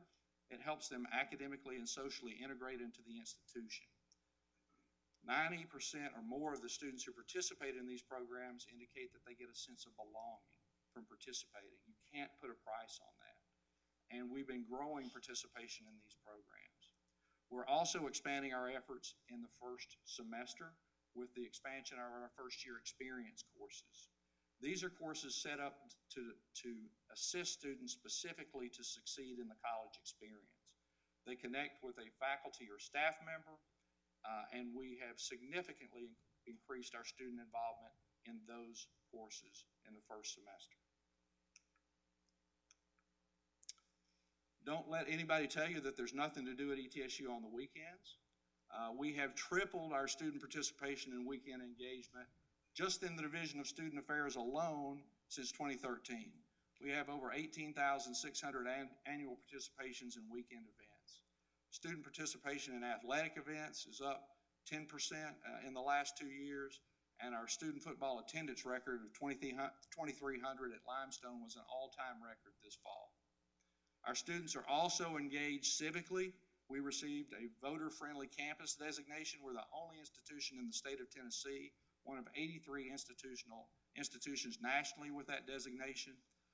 We demonstrated a plan for increasing voter engagement, and we increased our voting rate by almost 10% between the 2012 and 2016 elections. Our students are active, they're civically engaged. They provide service to our community with over 35,000 hours annually of community service to charitable organizations. And while many of our students may be in Panama City on spring break, we also have students serving at the Appalachian Service Project. We have students serving in Florida with students with young people who have air passage difficulties at Camp Boggy Creek. We have them in Alabama at the Civil Rights Projects. So we have students serving during spring break all over the country. In addition to academic support, students need health, life, and wellness support. One of the trends that we have seen over the last few years in our faculty, along with our faculty and staff in our counseling center, on a continuum, we're seeing more students coming to the university with fewer supports, experiencing more personal challenges, and what we would call undersupported.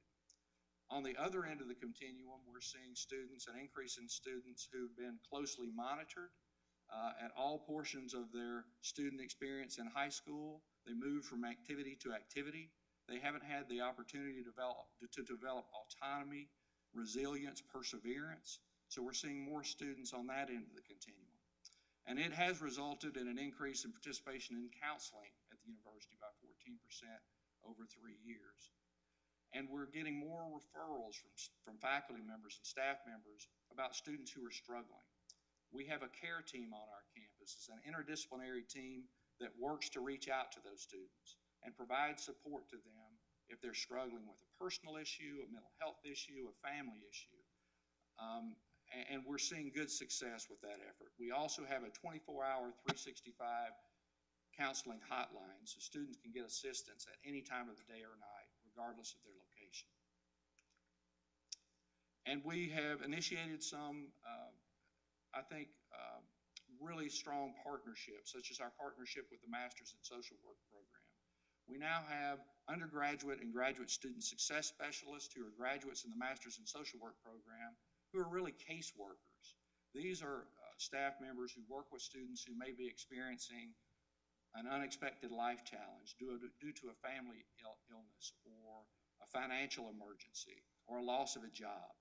They help that student navigate with community resources as well as resources at the institution. And we have a number of students who are food insecure on this campus. And several years ago, we opened a food pantry. And we've served over 2,000 students and their families over 5 years to provide support to enable them to continue enrollment. One of the areas that we're particularly proud of at ETSU is our work related to sexual violence prevention and education. In addition to providing training for all our new students and their family members at orientation, we talk about this issue. We had over 3,000 students enroll in our online training program. That was 1,000 more students than any other Tennessee public college or university. We also have the only sexual assault nurse examiner program in the state on a college campus. And we send safety notices related to issues of sexual violence, particularly related to acquaintance assault at our campus. We believe that knowledge is power. It's important to encourage reporting on our campus because this is a highly underreported crime, and to increase awareness about this issue. So we're proud of the fact that we take this issue head on and we talk about it and work to educate our community. We have some of the strongest student leaders on this campus of any institution I have worked with. Our student government has a robust history of support. They are partners with us in transforming this campus.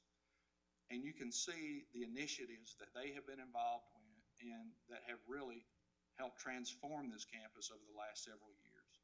We now have a library that is open 24 hours a day, 5 days a week, with expanded services and access to academic support. The renovation and expansion of this building is going to be a game changer for us, with increased informal and formal spaces for students to meet and gather, increased food service opportunities, We would not have the return of football without the support of several administrations of the student government. They honor and expand our campus traditions, from homecoming to welcome week to our new student convocation, and they promote our civility event series. Right now, it's critical that campuses can come together to talk about issues of concern and issues that are impacting our society, and the student government plays a lead role in that process. The Roan Scholars Leadership Program is an example of a premier leadership experience that we provide at the university. It's a highly competitive process. Their motto is leadership excellence, lifelong impact. These students participate in a 4-year leadership development experience. They participate in training on the campus, off the campus. Just this summer, the class of 2020 participated in 1,500 hours of service and internships with nonprofits around the region. We also work with emerging leaders with the Brenda White Wright Emerging Leadership Program. We provide intensive leadership experiences, so we are about developing leaders on this campus, as Trustee Farner can support. And in addition, student service is critical. We're very proud of the fact that we are an adult-friendly designation. We have received an adult-friendly designation for our institution. We're one of only 70 institutions around the country. We provide a central point of contact for adult students. We provide services like daycare and casual care. We have made great strides in providing accessible classes and services online for our adult population. We are also a veteran-friendly campus. Our retention rate for veterans is extremely high. We have a space for veterans on this campus with support staff. We have scholarships and programming support to help their success. Now, I'm giving you a lot of positive information. It sounds like we have it all figured out, but we don't. We have challenges across the university, and we're working on those challenges. One of the challenges that we have had has been in the Office of Financial Aid and Financial Services. We have had difficulty moving students through that process in a timely fashion over a number of years. And last year, we struggled mightily.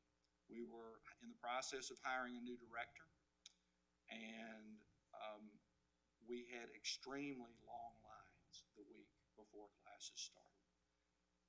Dr. Nolan had to be out offering pizza to those students. It was a several-hour wait for those students. It was miserable. And it was miserable for the staff. So we had an after-action review meeting on Monday morning, and I wondered if I would get a one-way bus ticket to another location. And Dr. Nolan said, well, I'm not sure what happened this fall, but I can tell you what's not going to happen. This is not going to happen again to our students. We're going to overturn every stone related to financial aid and every stone at the university in terms of our processes to do what we need to do to make sure they have a better experience. So we engaged in a year-long review process. We brought in financial aid directors from around the country, and they met with our financial aid team. And we developed a plan for the issues that we needed to address internally. We needed to make a number of process changes. And we needed to make process changes at the university. The leader of that team said, you're not going to be able to do this by yourself. You're going to have assistance from enrollment services, from our financial services, from all aspects of the university. It's going to take you 3 years to make the progress you need to make. So I'd like to show you what our lines look like this year. We didn't have any. And we did this with the same team that we had in financial aid. And we did this because we had a vision from our university president. We took the time to understand the issues at hand and to develop a plan. We had leadership with a new director in the Office of Financial Aid. We had a team in that unit and in enrollment services that was willing to do the work to make the difference for those students, and we were all going to be accountable together.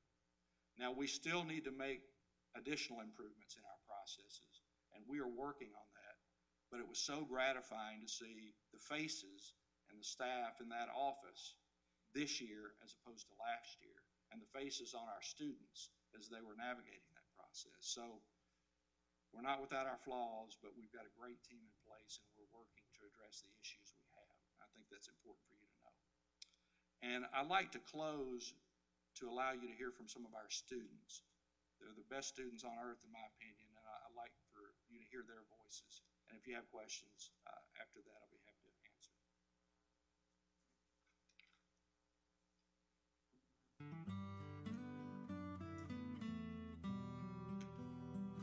answer. ETSU has made me feel valued through the resources that I have on campus, from my professors to the deans to the other students in my class, as well as the student organizations that I'm a part of. And through all of those resources, I feel very welcomed on our campus. ETSU has made me feel valued because here I'm a name, I'm not a number. Being an adult transfer student, I've been on more than one campus and enrolled at more than one university, and this is the first time that I felt like I've had a voice. One of the things that's helped me be involved is Dr. Brenda Whitewright's Leadership Academy. I did that the second semester of my freshman year, and it helped me redefine what leadership is and what leadership should be in my future, and that it's not just being in charge of things, but empowering other people to pursue their goals as well as yours. I've had advisors in my department as well as the Honors College really guide me since day one and give me the resources and direct me to the places I need. But getting involved in different activities on campus, taking different leadership positions, I learned that, I'm capable of a little bit more than I thought I was. Well, the biggest thing here at ETSU is getting involved on campus can help you meet so many of your aspired dreams, aspired goals. Through organizations such as Polo, I kind of opened up doors and got to meet more of my student body, which then got me more motivated to do more and to meet more of the administration, which then said, hey, why don't you join this organization? And it was just like this huge web that said, we got your back if you need it. I feel like one of the most rewarding experiences I've had outside of the classroom is my involvement in campus organizations. So groups like Alternative Breaks, for example, I've learned a lot about populations that we read about in class or just talk about. And when you go out into those communities and you see the disparities for yourself and interact with the faces behind all those numbers and statistics, you really come back with a vision of knowing your community better and having a sense of advocacy for your own community and ideas about how to improve your own community after you come back from these trips. I want to be my own person and develop my own thoughts, and student activities is how I do that. It's about thinking for yourself. You would think the more involved you got on campus, the more it would fill up your plate. But in actuality, the more I get involved, the more pride I have in my university, and the more pride I have in my university, the more I succeed in the classroom, and it's a completely direct correlation.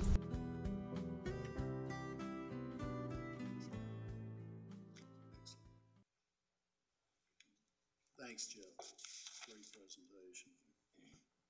Mr. President, you ready?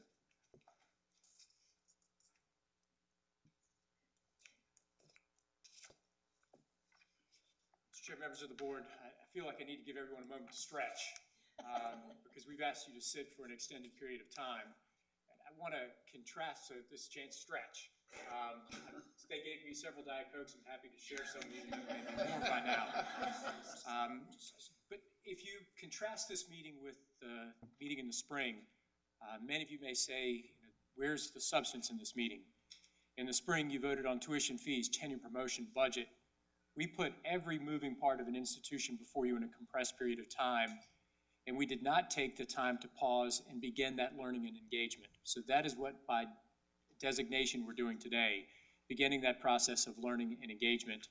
I felt that it was important for you to have a sense of the full clinic operations of this institution, from nursing to the College of Medicine to the College of Pharmacy, because the work that we do there leaves footprints. Apologize for the slides. This was my attempt at clip art, so if we could move on to the next one. But the work that Dr. Bishop moved you through is impactful because every single person in this room has been touched by an individual who is moving through one of our clinical operations. Oh, I get to do the slides. Yeah, make me earn my pay. Or has a family member who has been provided care at the hands of an ETSU nurse, an ETSU physician, or an ETSU educated individual serving in the health sciences. I felt it was important for Dr. Sherlin to share with you the work that we're doing with respect to student success, because so much of the Trustees Summit in Nashville a few weeks ago was focused on Drive to 55, was focused on student outcomes. So I wanted you to see the interventional activities that your staff is engaged in to make that needle move. To move a retention rate from 71% to 77% isn't something that just happens overnight. There's a significant amount of support activity that has to go on behind the scenes. And then to grow enrollment, there's a fair amount of outreach work that has to occur, and that's the media and marketing that Jennifer Clemens shared. So I promise you at the next board meeting, it will not be as report intensive, but I will promise you that there will be intensive reports, because that's the only way that we as a campus can begin that learning process that we need to do together. I'm going to provide some highlights from the annual report. The annual report's in front of you. It's the blue document with the embedded footprint on the front. It's a document that outlines institutional activities in the areas in front of you, but it's a report that tells the story of an institution that's committed to making a difference in the lives of the people of our region, a mission of service to the people of Central Appalachia. Just a quick data overview. As each of you are well aware, there are 11 colleges that comprise the institution. There's 160 academic programs that comprise the institution, more than 14,500 students. This is a big, complex entity, more than a $400 million budget that runs the institution. About 72% of that budget comes from non-state sources. About 28% of that budget comes from state appropriations. So we very much are gearing towards a private institution with a public mission. To the right in the light yellow or the tan, and Ms. Pam Ritter will talk in greater detail here in a few minutes about the operations of the foundation, you see a few data elements that just give you a scope of the complexity that's comprised within the ETSU Foundation, but about $93 million in assets that support student, faculty, and staff. Dr. Sherlin talked a lot about the things that have allowed us to create a culture of student success, and here are just a couple of quick data points surrounding student success. We gave out last year about $20 million in institutional aid to more than 4,500 students. That's institutional aid ranging from student athletes to Roan scholars to students who have academic performance scholarships to the Honors College. But that is a significant investment on behalf of the institution in our students. As you look at these data points, you see the data points celebrated the success of our student athletes, 8 Southern Conference championships, 5 NCAA tournament appearances, 700 internships across the region, 168 students studied abroad, and 906 students who are graduate students graduated from the institution in the 16-17 academic year, largest number of students who graduated from the graduate college in the history of the university. With respect to rankings in academic programs, you see there some of the rankings. Quillen College of Medicine, number 7 in the country for rural and family practice. Not stated on the screen, but physical therapy, number 14 in the nation. Public health, number 31. And the number 10 high school in the state of Tennessee is on your campus. It's the University School, which traces its roots back to the foundation of the institution as a normal school. Few people in the region would know that the 10th best high school in the entire state of Tennessee, from Mountain City to Memphis, was located on your campus. In terms of the activity of your faculty and staff, I draw your attention to the number 16:1. That is the student to faculty ratio. So you would think at a large institution such as ours, you're going to have a lot of classes with 400 to 500 students in a classroom setting. That's not the case. The average student faculty to ratio is 16:1, and the majority of the courses are taught by tenured full-time faculty members. Also draw your attention to the number 45 million. That's the volume of externally sponsored research activity or sponsored program activity on your campus in the past year. So a fair amount of grant and contract work comes through the campus. I have the faces of 3 faculty members who we spotlight in the report, but they are just 3 faces among the more than 2,600 faculty and staff who on a daily basis are committed to the mission of the institution. And that's a mission focused on community engagement. Dr. Sherlin shared with you the $200,000 number. That's the amount of resources that our students raise that go back into the community. Before our students ever take a class, every student who goes through preview engages in community service. But as you look across the numbers that are in front of you and the numbers that are within the report, I draw your attention again to one on the bottom left-hand corner, a number that Dr. Bishop referenced. Our College of Medicine, our College of Nursing, collectively are the healthcare safety net for the people of this region. So for those who have nowhere else to turn for healthcare, they turn to ETSU. That number doesn't tell the true story of the impact that we have on the lives of people across our region.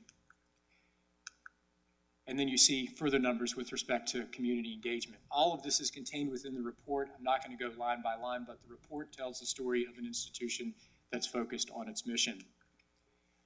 I want to spend a couple of seconds walking through some issues that I think will emerge at the state level as we go into the upcoming legislative session.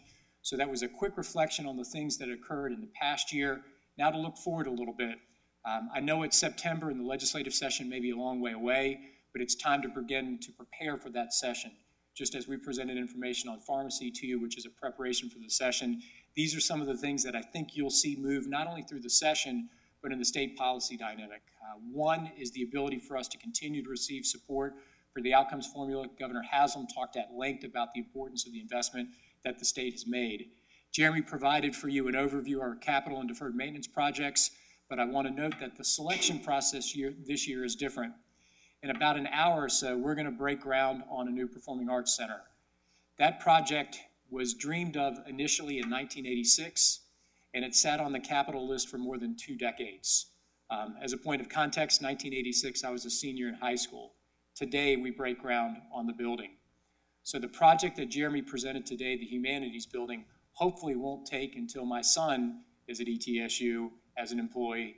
But just because we presented the item today doesn't mean that it's going to pop up out of the ground tomorrow. I say that intentionally for those in the room who think, great, we're going to have a new Humanities Building next year. It may be decades before we see the Humanities Building, but that's our priority. Those priorities in terms of a time frame may change as THEC changes the process through which projects are scored. Campus safety will be an issue that emerges not only at the state level, but at the national as well. One issue that I think you may see move through the General Assembly this upcoming year relates to out-of-state tuition and DACA students. Earlier this week, President Trump announced changes to the policy landscape around DACA, and I'm hopeful that the General Assembly will take their steps as well as the federal delegation to bring answers to those students who want the same hopes and dreams for themselves as we want for ourselves and for our children. I'm anticipating a couple of other changes that may move, but the most important thing on this slide is the final bullet, which is the Mountain States and Wellmont merger. I referenced that earlier, but to say that the future of this institution is entwined with the outcome of that decision is an understatement. Our ability to grow the research infrastructure of the institution is impacted by that bullet. Our ability to grow subspecialties within the College of Medicine is impacted within that bullet. And I know we're all hopeful that that process will move through to a successful outcome. On the federal end, we are paying close attention to what's happening in Washington with respect to research support. There have been some conversations around reductions in support for the National Science Foundation and for the National Institute of Humanities. We are dependent upon NSF, NIH, and other funders to support research activity on this campus, so that's something we're closely following in Washington. A bulk of our students receive some form of financial aid, be they loan or need-based, through the form of the federal Pell. We pay close attention to any conversations there that may change the way in which aid is distributed. I referenced DACA earlier. And then finally, regulation and oversight. Senator Alexander, who's chairman of the HELP Committee, mentioned a number of years ago his desire to reduce federal regulation that is imposed upon institutions, and we're hopeful that Secretary DeVos will continue to move that forward as she looks at the regulatory landscapes that we all operate under. So let's talk about this fall. Finance Committee, Chairman DiCarlo asked where we are in terms of enrollment. And here is a quick glimpse of where enrollment is for the fall semester. Mind you, these numbers are for the freshman class only. I want to paint a glimpse of the freshman class, and I'll talk a little bit about overall enrollment. But I draw your attention to the number 2,071.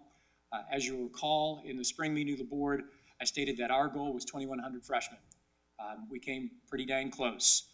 We were at 1,886 students in the fall, so that is a significant increase in terms of the size of the freshman class.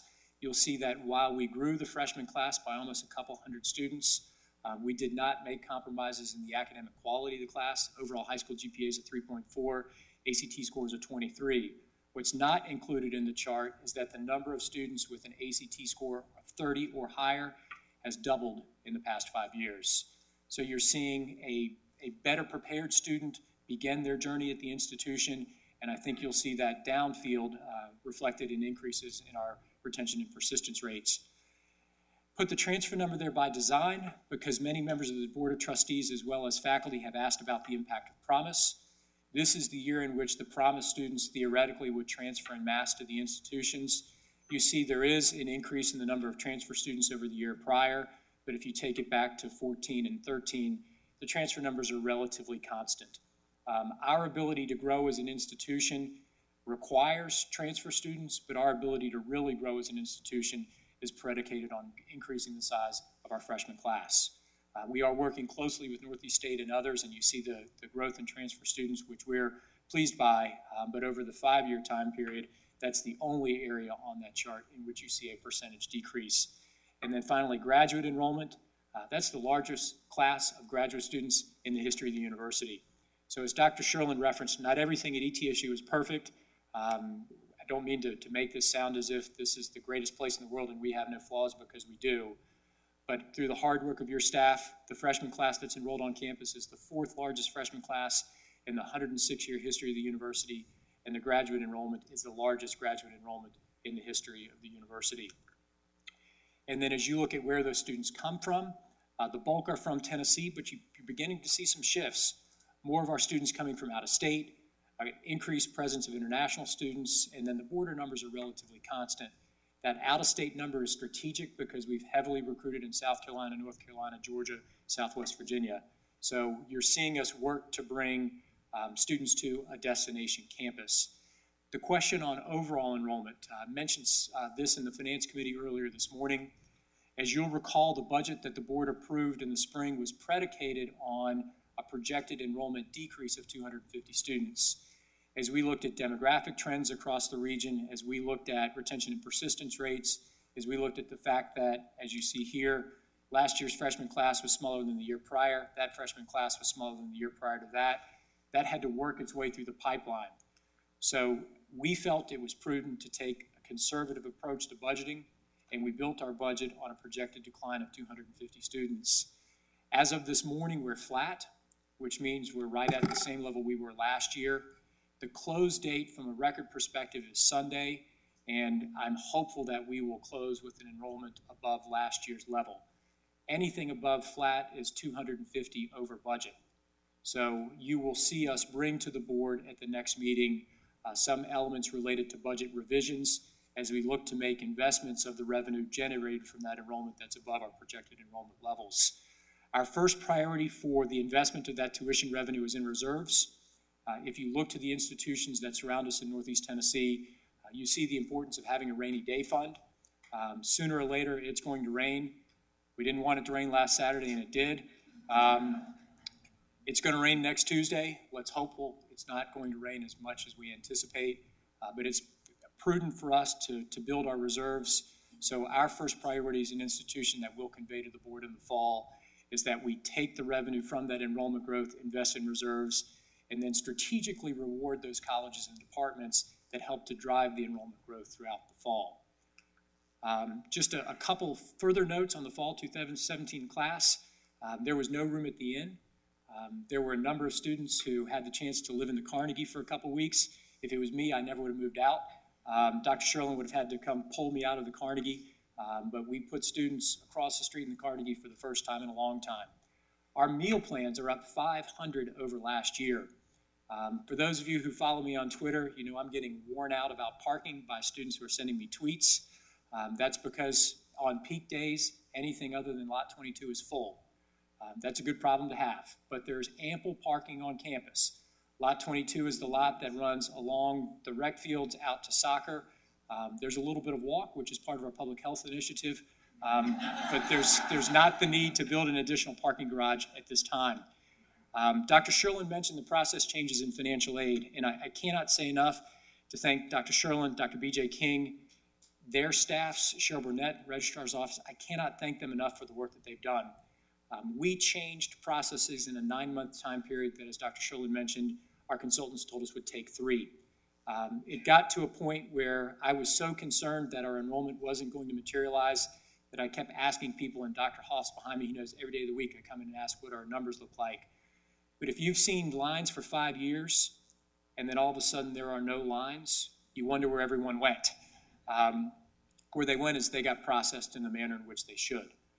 There's still some things we're working through, and we'll continue to fine-tune those processes, but really cannot say enough about the work that staff has done to make the start of this semester different than it has been in the past. Rather than giving pizza to students in line, we gave pizza to the entire staff last week who work in financial aid, admissions, et cetera. Our fall-to-fall retention rate is going to be at an all-time high. I can't tell you if it's going to be 76.8% or 77.2% because it's going to depend a little bit on now and when the snapshot's taken Sunday, but I can guarantee you your fall-to-fall retention rate for your university is going to be the highest it's ever been.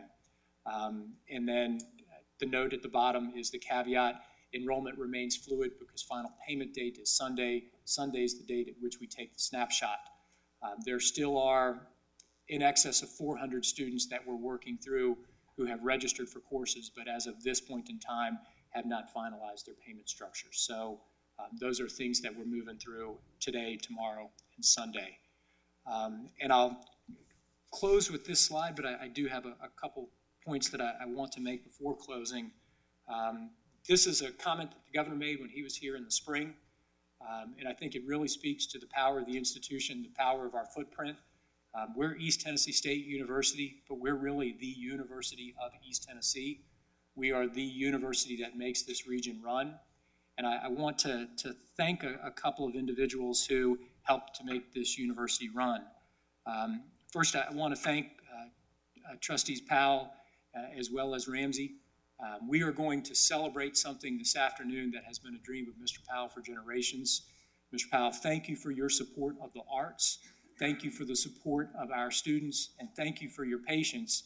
You've waited a long time for this building, and we wouldn't have it this afternoon if it wasn't for you. To Governor Ramsey, thank you for all that you have done supporting the institution. I had a chance to surprise the Lieutenant Governor last week. I got a little nervous, so I came to the podium and I knew what I was supposed to do, but I knew that there were very few people in on the surprise, so when I looked at him, I was kind of at a loss for words, and I'm still at a loss for words in my ability to say thank you for making a lot of the things that we had the chance to celebrate last weekend at Green Stadium possible. I want to thank Dr. Susan Epps. We noted the 3 outstanding members of the faculty. One of them's here, Dr. Susan Epps. So we didn't ask Dr. Epps to stand when we talked about outstanding faculty who received the Teaching Research and Service Award, but Dr. Epps, thanks. And want to thank Stephanie Murphy, Kiana Miller, our student body presidents and faculty and staff presidents for being here with us today.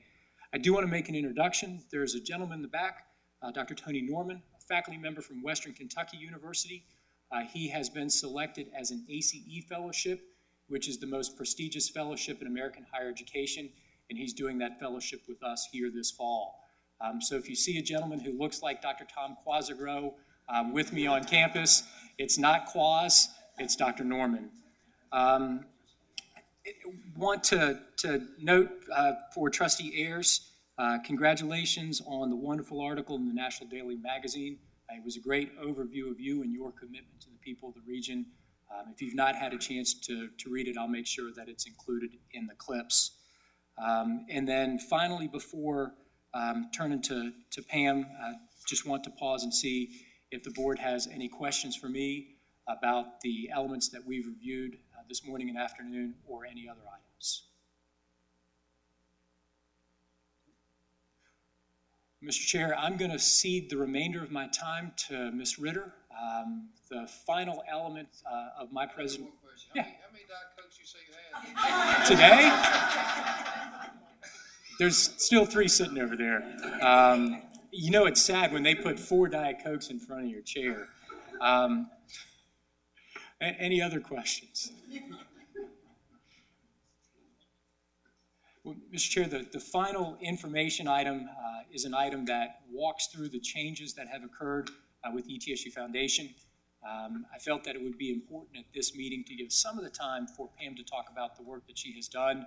So I'll now turn the remainder of the President's report over to Ms. Pam Ritter.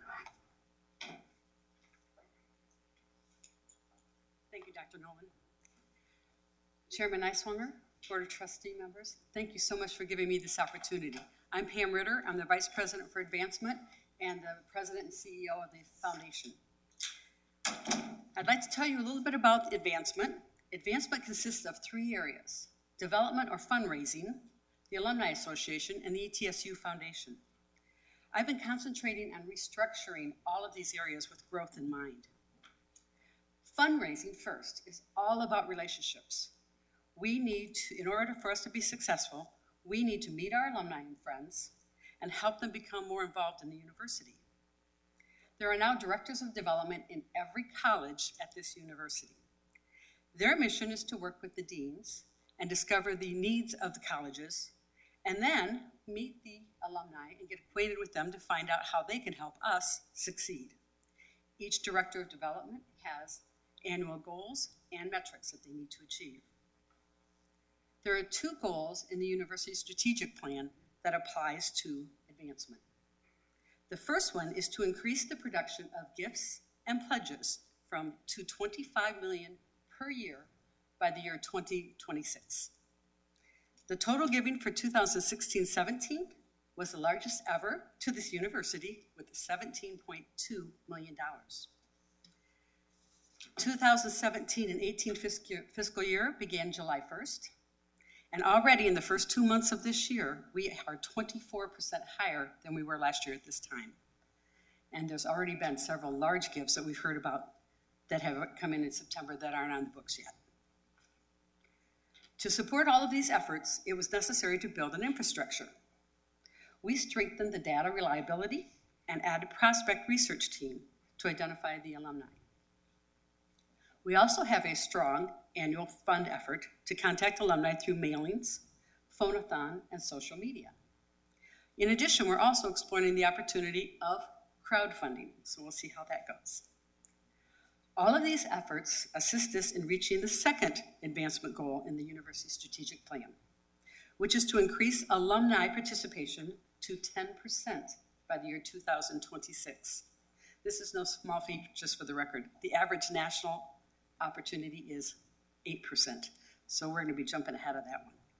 I'm pleased to inform you already that we've made progress toward that goal.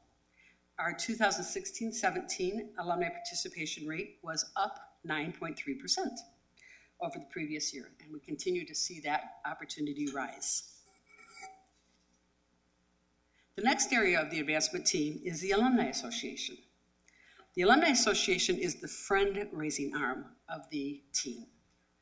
They recently added alumni clubs in 5 cities to help engage more alumni. They've also started a membership program to identify alumni who want to become more involved in the university. There are currently 332 dues-paying members. Not bad for a quick start like that. I'm really pleased with that. The final area of restructuring is the ETSU Foundation. The Foundation Board of Directors participated in a strategic planning process to identify the mission, vision, and update the bylaws. The purpose of the Foundation is to encourage contributions and oversee the investments of the endowment. The results of the strategic plan was to streamline the board of directors from over 40 members on the board of directors to 21, which is much more manageable. We also renamed the board members at large to the President's Circle. In the past, the membership to the foundation at large was by invitation only. The foundation members thought that it would be much more inclusive if we allowed more members into this organization. So the membership to the ETSU Foundation President's Circle now includes alumni and friends who contribute over $500 annually to the university. We are introducing activities to encourage more involvement in the university life. Prior to each home football game, the President's Circle will have a tailgate. Last week, in the pouring rain, we had over 140 guests. October 27th, put this on your calendar, October 27th, we will introduce the Academy, which will be an event that will encourage alumni and friends to come back to campus and participate in classes designed with their interests in mind. All of the advancement activities are designed to enhance the building of relationships and will also help increase funding to the university. We are in the early stages of exploring a comprehensive campaign, which will likely add opportunities to renovate the Culp Center, in addition to Lamb Hall, and supporting the new engineering initiative, among many, many other programs. That's the Advancement Office. I would welcome any questions. It's a little over 94 million.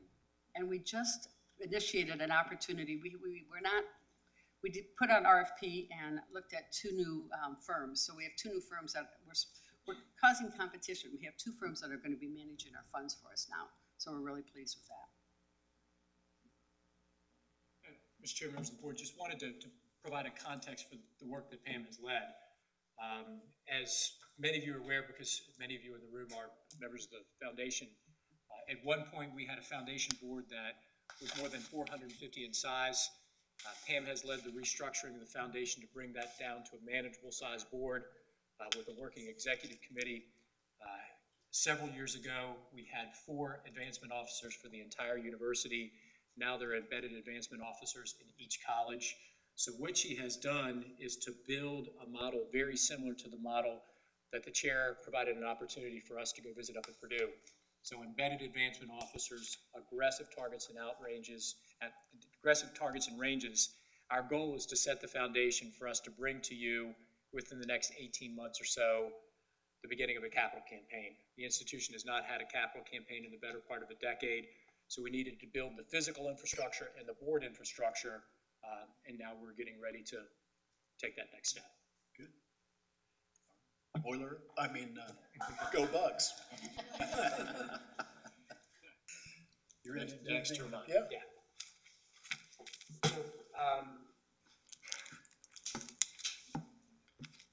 Mr. Chair, the next 2 items on the agenda are really one of the wonderful benefits of having an institutional board. And this is the first time in the history of the institution and of this board that we've had the opportunity to recognize individuals for their service to the institution. The next item on the agenda is a resolution of appreciation for Ms. Mary Jordan. Ms. Jordan's unable to be with us this afternoon. She has a scheduling conflict. You have a resolution in front of you, but I want to take a moment to share my stories of Mrs. Jordan, and I know there may be another individual or two who would like to do likewise. But if you were to attend a homecoming event on this campus, if you were to speak to individuals in the community and mention the name Mary Jordan, they would tell the story of a student or a community member they knew who had been touched by her leadership. There are thousands of students at this institution who were the recipients of scholarships, grants and aid, travel abroad, but more importantly, counseling, mentorship, and friendship. There are individuals who are pillars of an institution, and Mary is literally a legend at East Tennessee State University. She has announced her retirement to have an opportunity to spend a little bit more time with her mom, who is almost 100, and we wish Mary the best in her retirement. I think I'm going to turn here to Dorothy Grisham, who's getting ready to leap up and grab the podium. But Mrs. Grisham has been someone who has had the opportunity to work side by side with Mrs. Jordan, and Mr. Chair, I will defer to Trustee Grisham. You know, over 20 years ago, I have terrible allergies, so excuse me. Over 20 years ago, probably nearly 25 years ago, I came onto campus for homecoming, and I was introduced to Mary Jordan.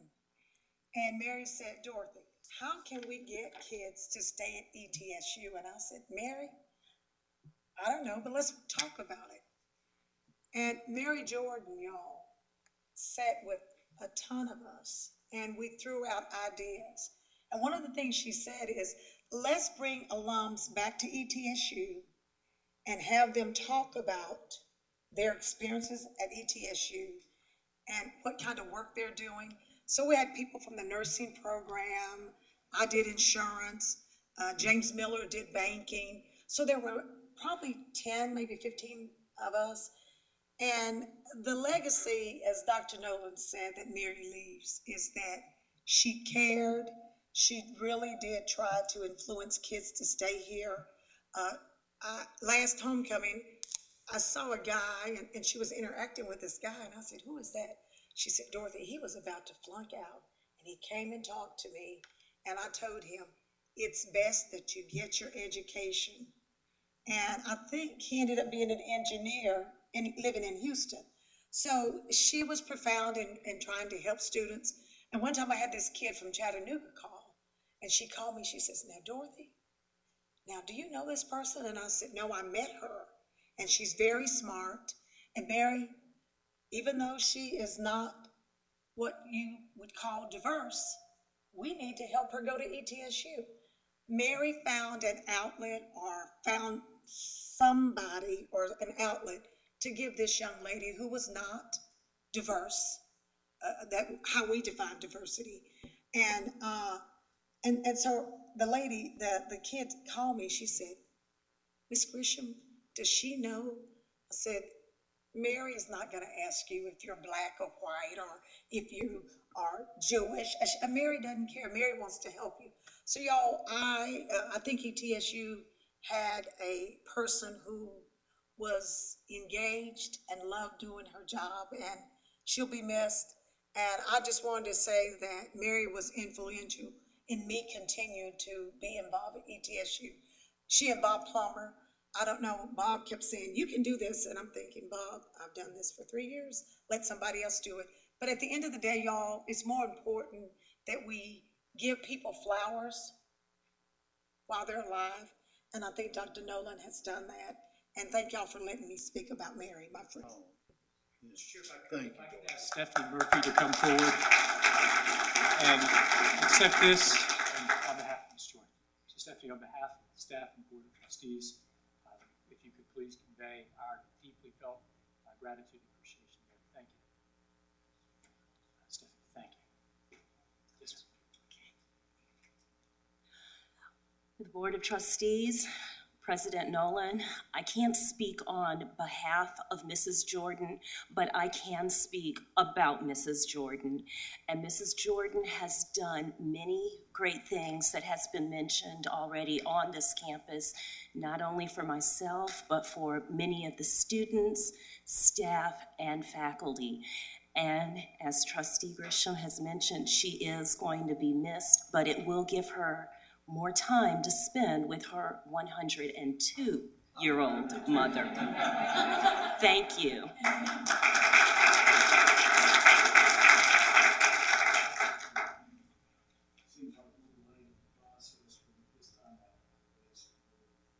To adopt this resolution. I agree. Have a second. I'm on that. I second Okay. that. Oh, good. Thank you. All in favor, please say aye. Aye. Any opposed? Thank you. Motion carries. Thanks.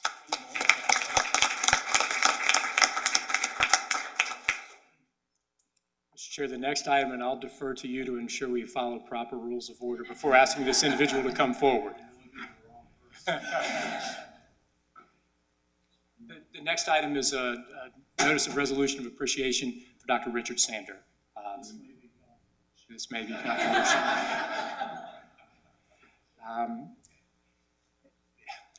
The formal resolution is in front of you, but I want to take a moment to give you a little bit of history about the individual who we're recognizing this afternoon. About 4.5 years ago, I stood on a sidewalk in front of Gilbert Hall and called Dr. Richard Sander, talked to Dr. Richard Sander about some things we were considering doing at the institution, and asked him if he knew of anyone who would be willing to do the job. He said, well, Dr. Nolan, are you asking me to be your athletic director? And I said, well, if you'd consider it, we'd be honored to have you. To say that Dr. Sander has transformed this institution is an understatement. We're well aware of the things that have occurred within the field of intercollegiate athletics. Jeremy mentioned this morning in the Finance Committee the renovations to Freedom Hall, which occurred because of his leadership and vision. We all had the chance to see what happened last week in Green Stadium. But what many of you may not know about Dr. Sander is he's probably the only athletic director in the country who sat up at night writing program proposals, who sat up at night writing curriculum proposals, and who right now, in addition to being athletic director, is teaching 2 doctoral level courses.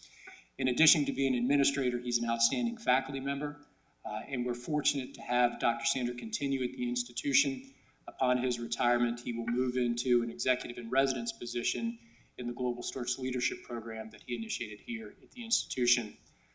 He's been a great neighbor, but I think this university will forever be indebted to the leadership that Dr. Sander has provided, someone who left his family behind in Richmond and for 4 years has made ETSU his family. So, Mr. Chair, you have a resolution in front of you, and I'd like to ask my colleague and friend, Dr. Richard Sander, to please come forward. Before he gets here, would anybody put a motion forward, please? Just anyone. Can I make a comment before the motion? Yes, I remember the president called me and he said, I want to bring someone out to meet you. So we set up at 7 o'clock in the morning, something like that, so we always meet, brought him out, and he introduced me as the guy that's going to help him with the athletic program. And I said, well, what is the commitment? He said, about 6 months. I said, you need to leave now because you're going to mess it all up. So you need to make a long-term commitment. Now he's 4.5 years working on 10. So. Do I have a second to that? Second. All in favor, please say aye. Aye. I think it carried.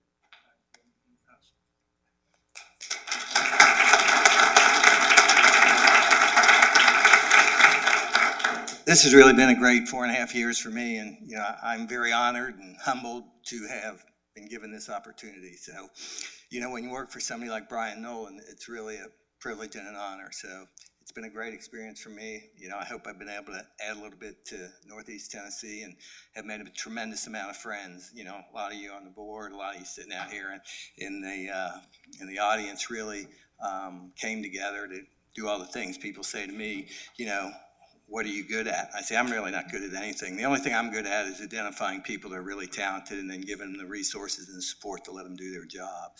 And we've done that. We've created a culture, and I think it will be something that will hopefully last for a long time. But it's not about me. It's about all of you. So thank you. Mr.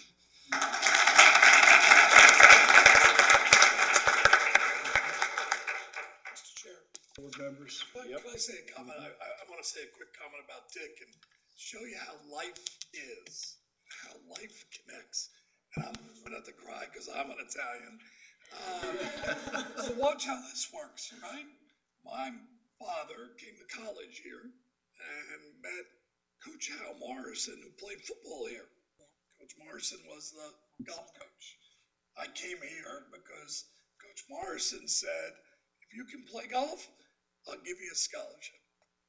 And at that school, I met a young man by the name of Mike Holbert, who ended up being a golf pro. I was best man at his wedding, and we've always been connected to East Tennessee State.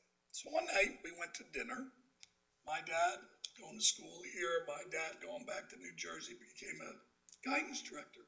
We're at dinner with Dick, Dr. Nolan, Mike, and myself, and the subject comes up. They say, where are you from? I said, well, I'm from South Plainfield, New Jersey. And Dick says, I know a guy from South Plainfield, New Jersey. And Dick had told me earlier that he had gone to the University of Chattanooga, UT Chattanooga. And I said, you know Roger Caterina? He said, yes, I do. He was my college roommate. Roger Caterina played for my father in high school as a football player, and my dad sent him to the South, UT Chattanooga, because he had such a great experience at East Tennessee, and they ended up roommates. Now you tell me how that happened. But what matters to me is how it connects people to a challenge, to an opportunity, to education, to what makes what this country is great, right? Yes. So I just wanted to share that, Dick. I still to this day find it amazing that connected that night when we were together. So, thank you for Great story. Other business trustees. I know we're going to have a hard time getting a motion for adjournment today. It has been a wonderful. Yes. And I'd like to take a point of personal privilege and just say two things that occurred to me as I was with you here today. And that's, it's really an honor for me to chair such an accomplished, such an accomplished group and caring group of trustees and human beings. I mean that very sincerely. I feel really good to be with this group, and this university is so well represented. And let me hasten to say, or to add, what an outstanding faculty and staff. How fortunate are we that we as trustees can serve that staff. You're placing ETSU on the launching pad for really great things in the future. That's pretty obvious to all of us, isn't it, here today? That launching pad really is for us to serve the ultimate customer, the student. And no one in this room, I think, has ever lost sight of that. And it's going to be exciting times moving forward. So, one other thing. I'll be brief.